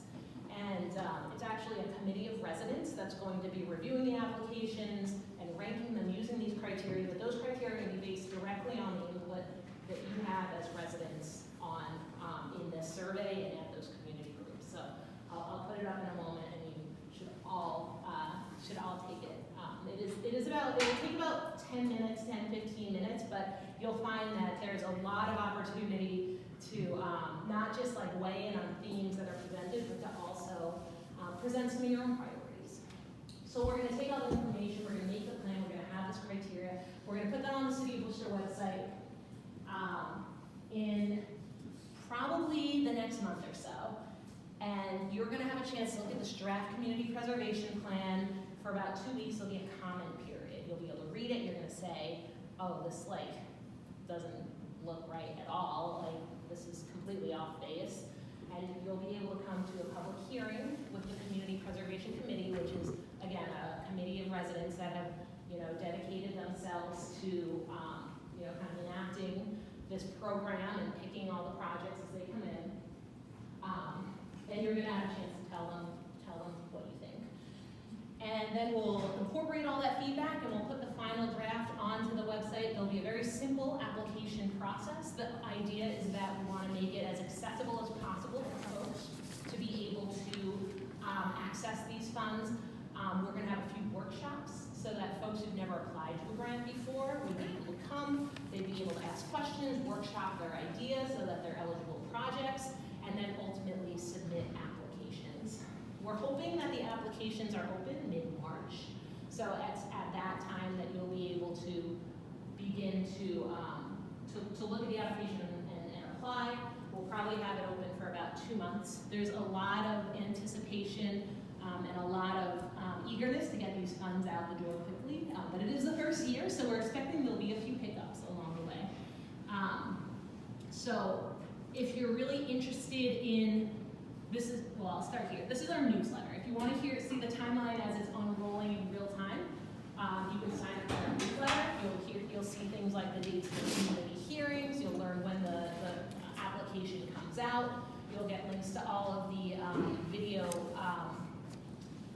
the videos of the community sessions that we've done.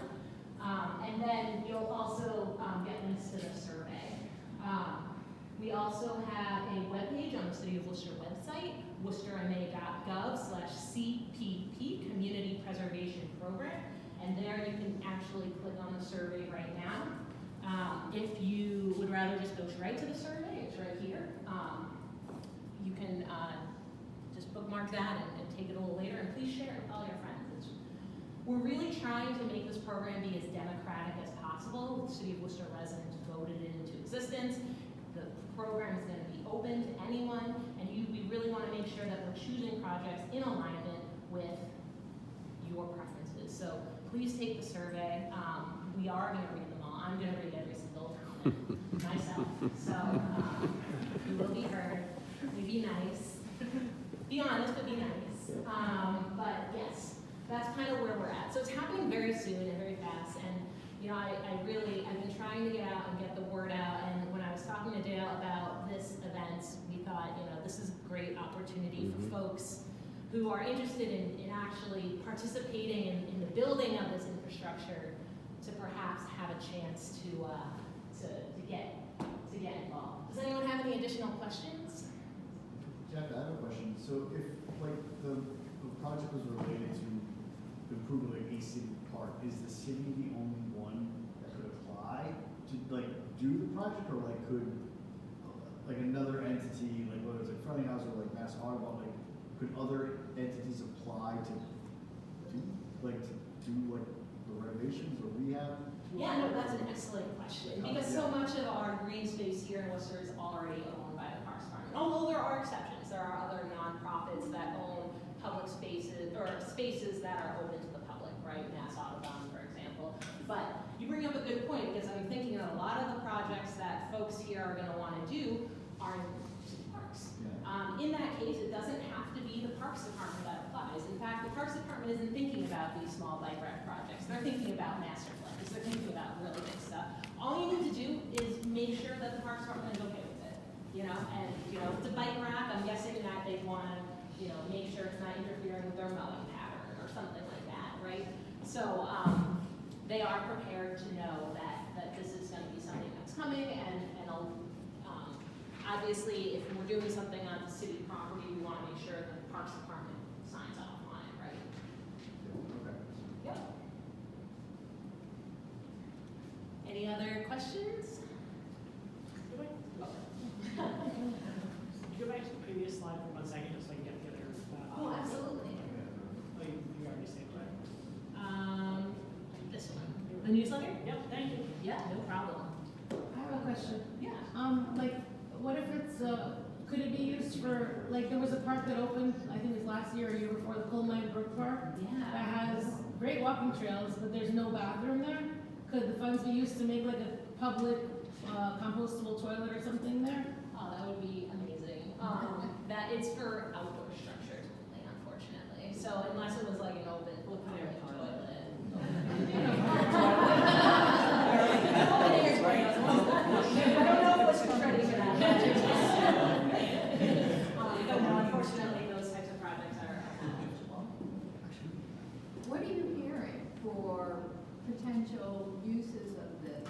I've heard so many things, and so you remember that the categories are really diverse, right? Yeah, So we have I know, historic it's pretty broad. resources, we have, just the development of new affordable housing. So we have groups like Habitat for Humanity that want to subsidize some of the houses that they're building. Or we And have that would groups be allowed even though the house wasn't bought with the CPA money? Like a rehab, I thought I saw on your grid that the rehab wouldn't be allowed if it wasn't a real purchase. It would be for building a new house. It would be building, and Yes. they don't usually build a new house. They do. They do. Oh, I They do a do lot. too on some of them. Yeah, so that's an example of a project. Historic resource projects include things like the facades of old buildings, right? And so we have a ton of historic buildings in Worcester that could benefit from, restoration there. So that's where restoration is allowed for the historic resources. You could purchase historic resources. So if there's this cool old fire truck that we want to preserve and put on display for the public, we can do something like that. Parks, we have so many park master plans right now that are just unfunded every year because we have millions and millions of dollars worth of improvements that we can do. And then just the idea of creating new parks, maybe parks that contain very long biker paths in them. So there's quite, that's what makes this fun so fun. So when you look at these, Sorry, just jump in real quick. If you have other questions and comments, talk to Jackie so we can get our others. Yes, I have cards on the table, and it also has the newsletter on there, so grab that, please feel free to email me about anything you want. Yeah, thank you, Greg. Yeah, this is,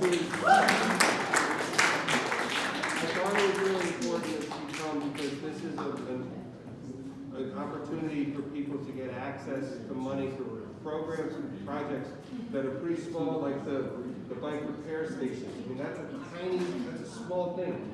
And a lot of times cities are really focused on the multi-million-dollar things, and the little stuff gets sort of ignored because it's a small thing. This is a good way to get some of that done. So we've got a few more people to talk. Thank you all for sitting through this. Devin, we've got Devin Kurtz is going to talk about Blackstone Greenway. Jacob is going to talk about strong towns.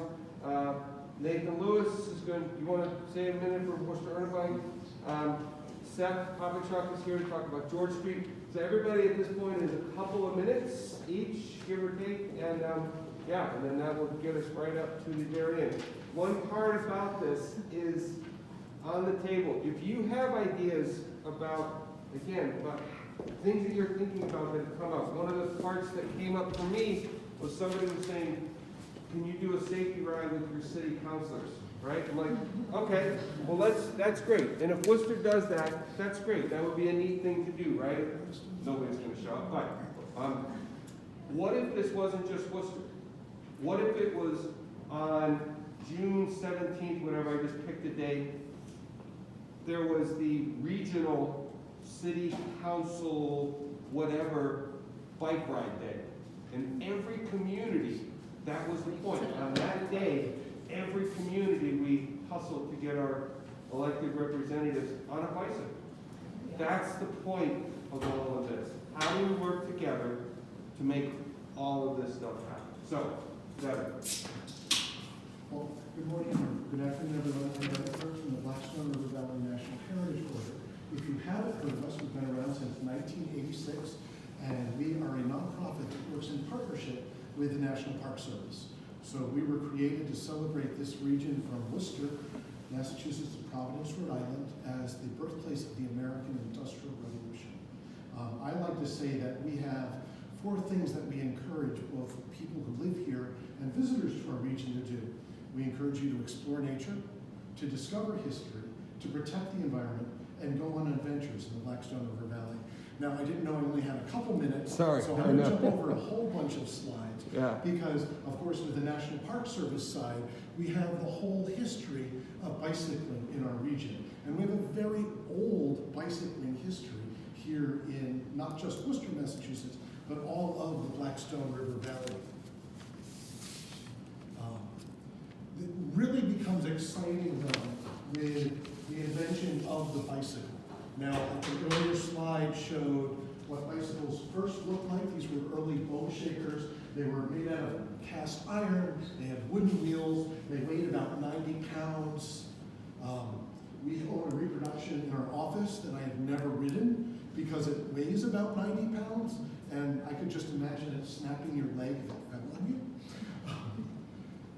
But with the invention of the high-wheel bicycle, or bicycle as they call it, this exploded as a middle-class sport and activity. So you could picture the city of Worcester back in the 1870s and 80s. We had 7 different bicycle clubs. We had 25 manufacturers of bicycles and bicycle parts, and over 30 different places you could buy a bike here in the city. It was everywhere. This is a picture of the Massachusetts Bicycle Club. So picture a Saturday and 100 fellas on their high wheels going down Main Street, doing a century ride.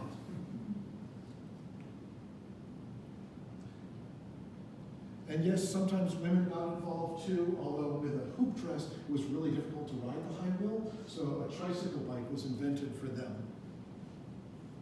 Yeah, this is a picture in the town of Whitensville of a bike race where they were challenging the new invented safety bicycle. It's a bicycle with 2 of the same wheels that we know today as a bicycle versus high wheels. They never published what the outcome of that race was. If you picture the high wheel bicycle, the higher the wheel, the faster you can go. And it was all based on your inseam. As I was saying, there were bicycle clubs all over Worcester. This is the, this is the Worcester Bicycle Club with their uniforms. Every club had their own uniforms. They had their own clubhouses.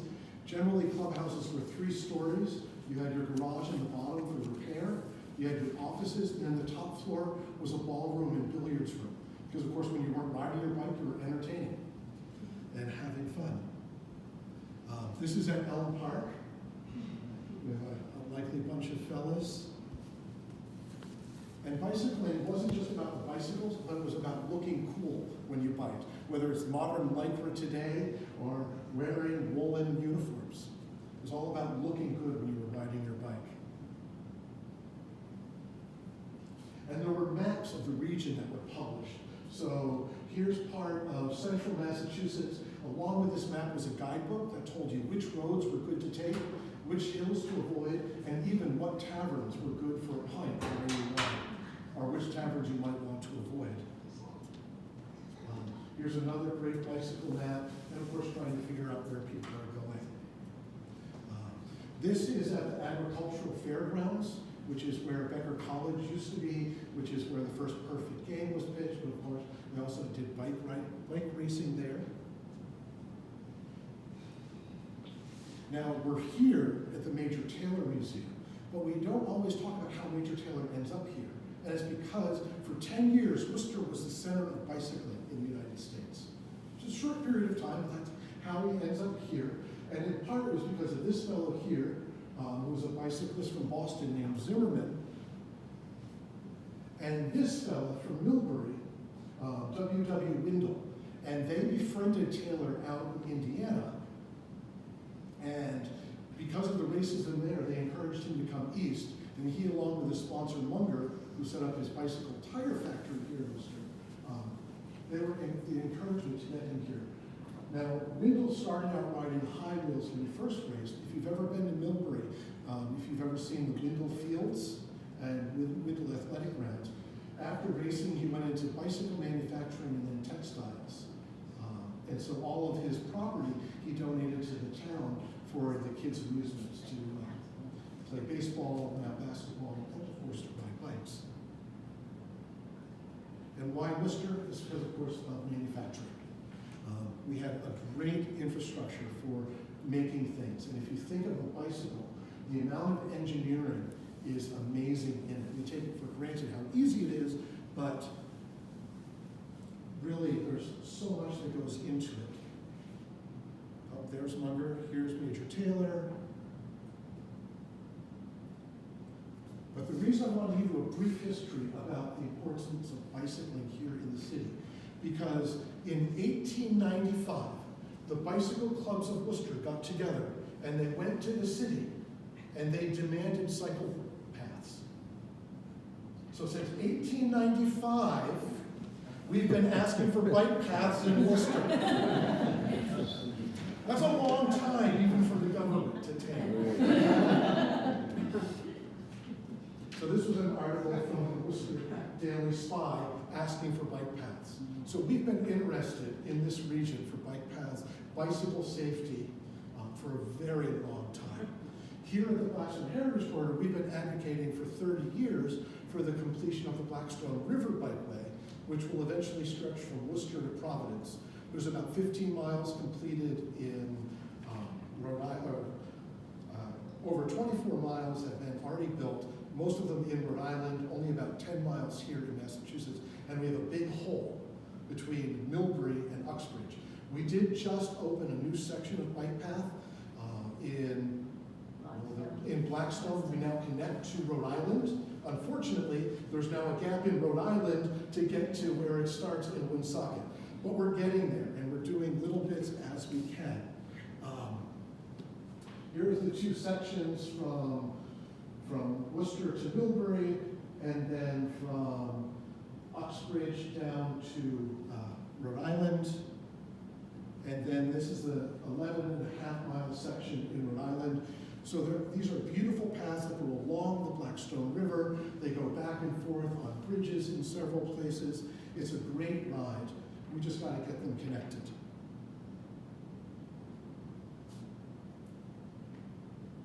This shows some of the planning that's going on that we want to do. There's the opening of the bikeway.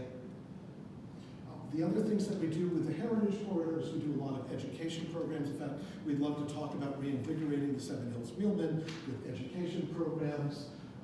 We do outreach to kids about knowing your bicycle ABCs. All of you know what that is, right? Whenever you ride your bike, you check your air, you check your brakes, you check your crank, And of course, you check your quick releases. You should do this every time you ride. Okay, I am a stepdad, that's why I talk to my sons. And we also have a large core of volunteers. Between Worcester and Providence, we have about 262 volunteers that last year donated over 32,000 hours to our region, which is worth about a little over $1.2 million in what it would be if we had to pay them.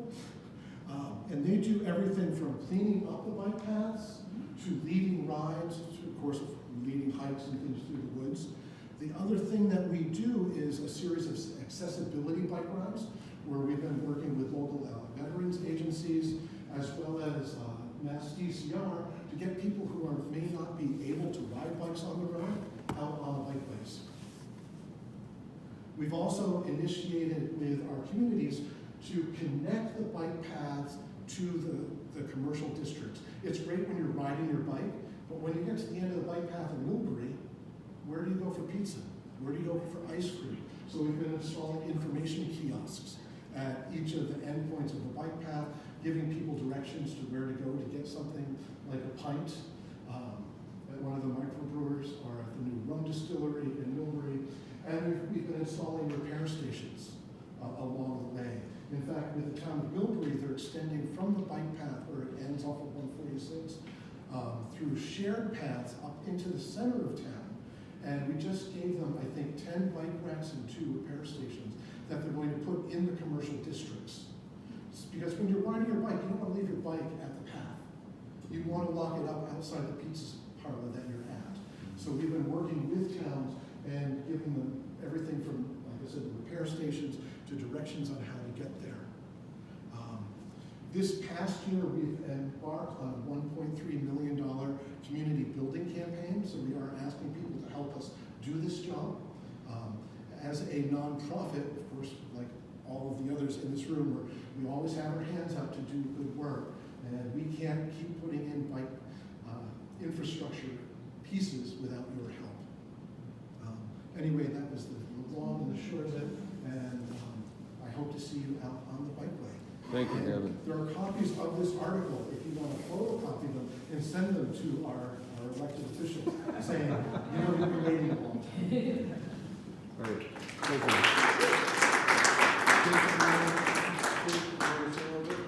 So one of the things is, the bike paths, and people in the Central Mass Regional Planning saw a presentation yesterday, and we're not going to get to it today. And they talked about all of the trails that are being worked on, right? And so the Air Rail Trail is one of those that is, there are people who are actively involved in trying to make these paths happen. And they are a vital link to getting people out on their bikes. And then, from there, getting people, like Devin said, to the pizza places or where their house or the next piece, and that's where the city connection comes in. Oh, and then one last thing, we will be hiring a bicycle path advocate this spring to work with our communities to get grassroots support for the path. So there you go. If you're looking for a part-time job and you want to talk about bikes and bikeways, watch for the posting. Great. All right. Thank you, Joe. Jacob? Okay, hopefully this will be very brief. This is just basically to tell you that we exist in Worcester. I don't know if any of you have heard of Strong Towns, but it is actually more than nationwide, for people in Canada, program that exists basically to counteract and undo some of the damage that's been done through car-centric infrastructure and what we call the suburban experiment.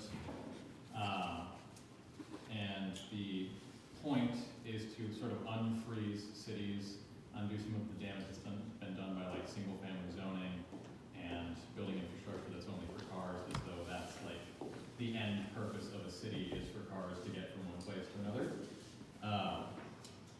And the priority campaigns, sorry, didn't really know I was going to be doing this, are ending highway expansion, transparent local accounting, safe and productive streets, incremental housing, and ending parking mandates and subsidies. In Worcester, what we've mostly been doing is supporting the Transportation and Mobility Department and supporting like Now Next and the Mobility Action Plan and Vision Zero, just trying to show up for those with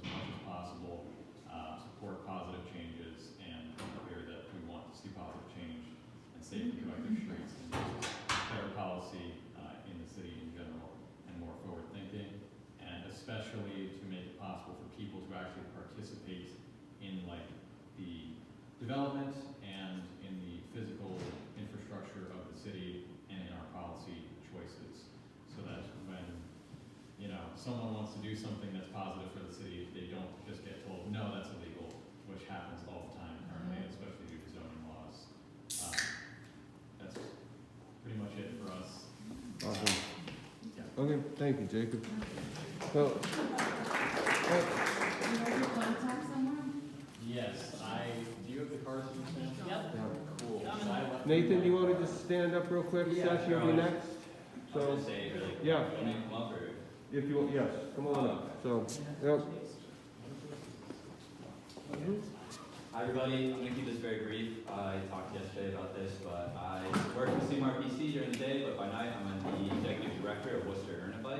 For those who've never heard of Worcester Earn a Bike, they are a grassroots nonprofit community bike shop here in Worcester that we take in donations, new and used and old bikes, all things like that.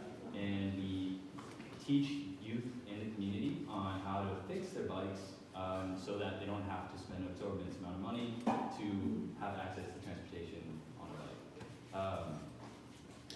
We are located on 4 King Street, or the Village, right in the back, and we're in Main South, so if you want to come and visit, come in April. We're actually closed right now for the winter season, but in April we'll open up again, and you'll all hear about it on Facebook, Worcester Bike Alliance, things like that.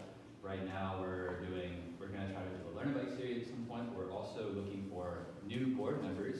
So if anybody is really interested in working with the community and getting people accessibility to transportation with biking for free, that's kind of the whole spiel for nonprofits. We're trying to give bikes out for free.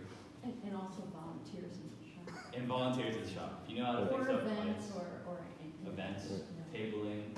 We're also trying to bring back Fam Nights, so if there's any Fam bike mechanics that anybody knows, please let me know. I'll leave my card over there, and there's also pamphlets over there for you to check out. Thank you. Thank you. Yeah, big thing about Worcester Earn a Bike is if in your community, right, the sense is it's like kids riding bikes, broken bikes, where do they go? How does a kid learn how to fix a bike, right? You've got old broken bikes, you've got old bikes, kids have outgrown them, what do you do with them, right? Getting some kind of program like this started, which always takes work, it takes people and effort and money and time, right? But they are a fabulous example and a great resource to even just talk to them about what's involved, how you could do it, right? And make something like that happen in your own community to your kids and adults. Kids start riding bikes, parents start riding bikes. There's a big, strong connection to that, okay? All right, Seth.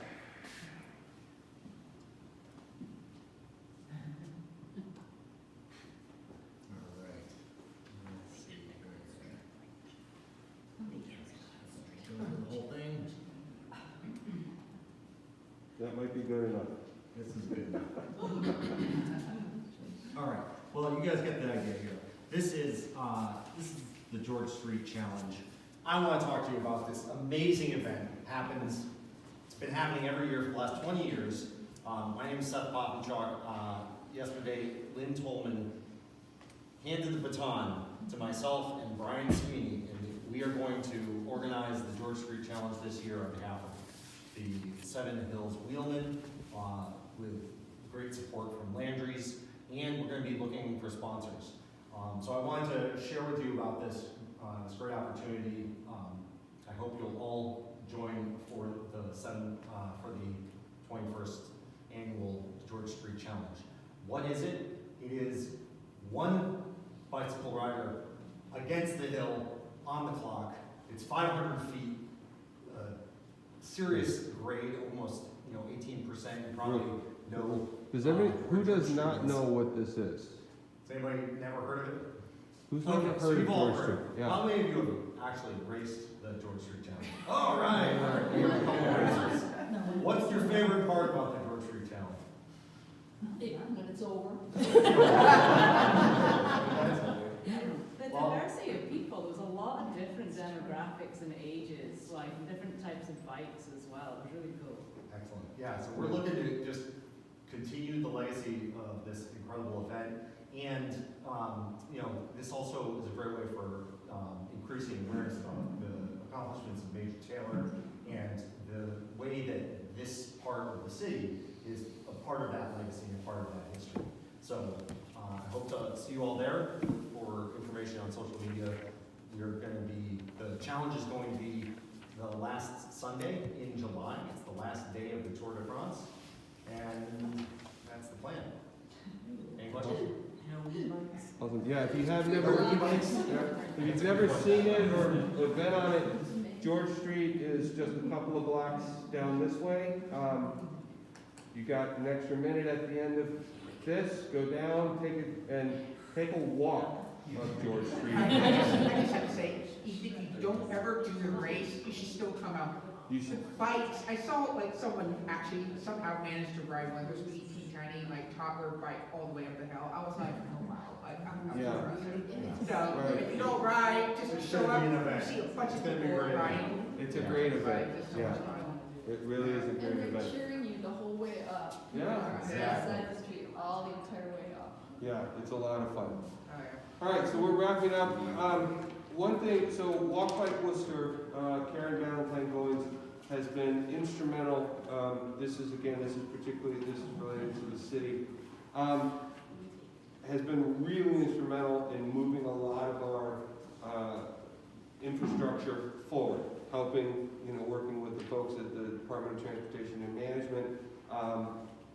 And she has asked me to read this. This is particularly for the city people who live here. Because there's a city council meeting coming on Tuesday, and there's one of those little codes. You can go and scan this, and this is the thing. All right. I'm sorry to miss today's event, as I'm away at a transportation research conference. This is an important year for active transportation, with new departments in place, multiple plans in draft form, and a growing number of Worcester residents traveling outside of cars. But there are serious headwinds. Individual action will always be important, but collective action is what's needed to support the strong changes led by the Department of Transportation and Mobility. I urge you to sign up for the Walk Bike Worcester mailing list using the QR code on the flyer, or write to us at walkbikewoo@gmail.com. In 2024, we demonstrated strongly to City Council that Worcester wants streets that are more safe and enable more human-powered travel.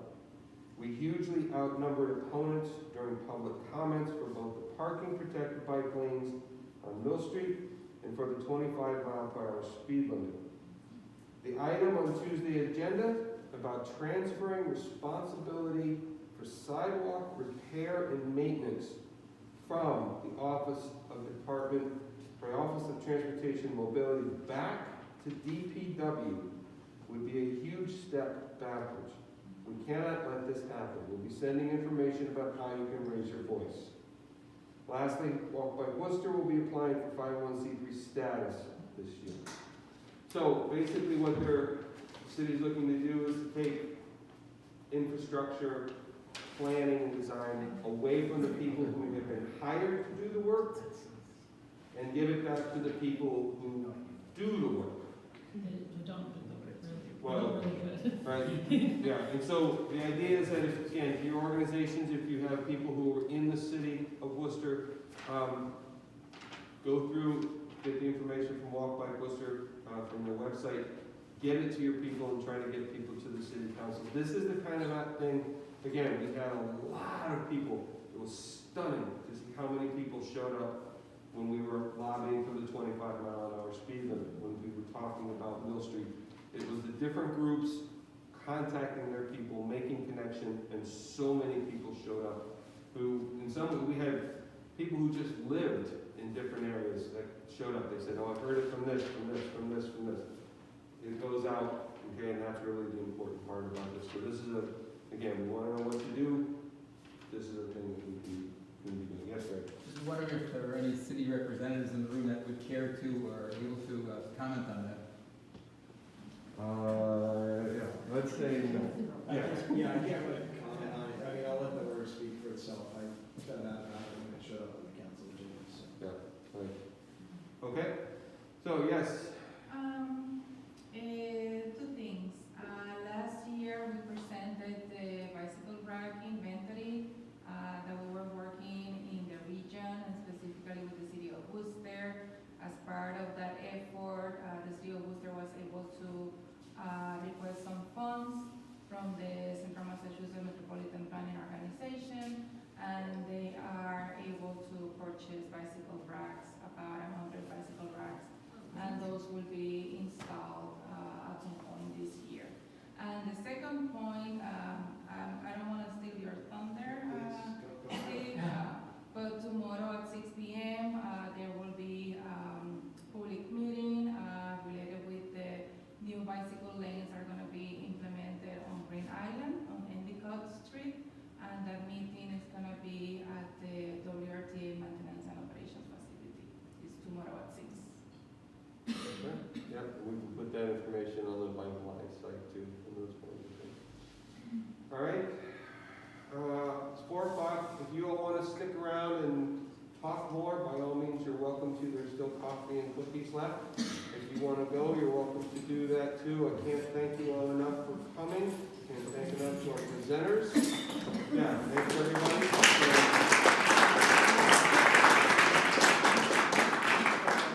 All right, so that wraps it. We'll see you all in a year. No. Regular meeting. How's it going?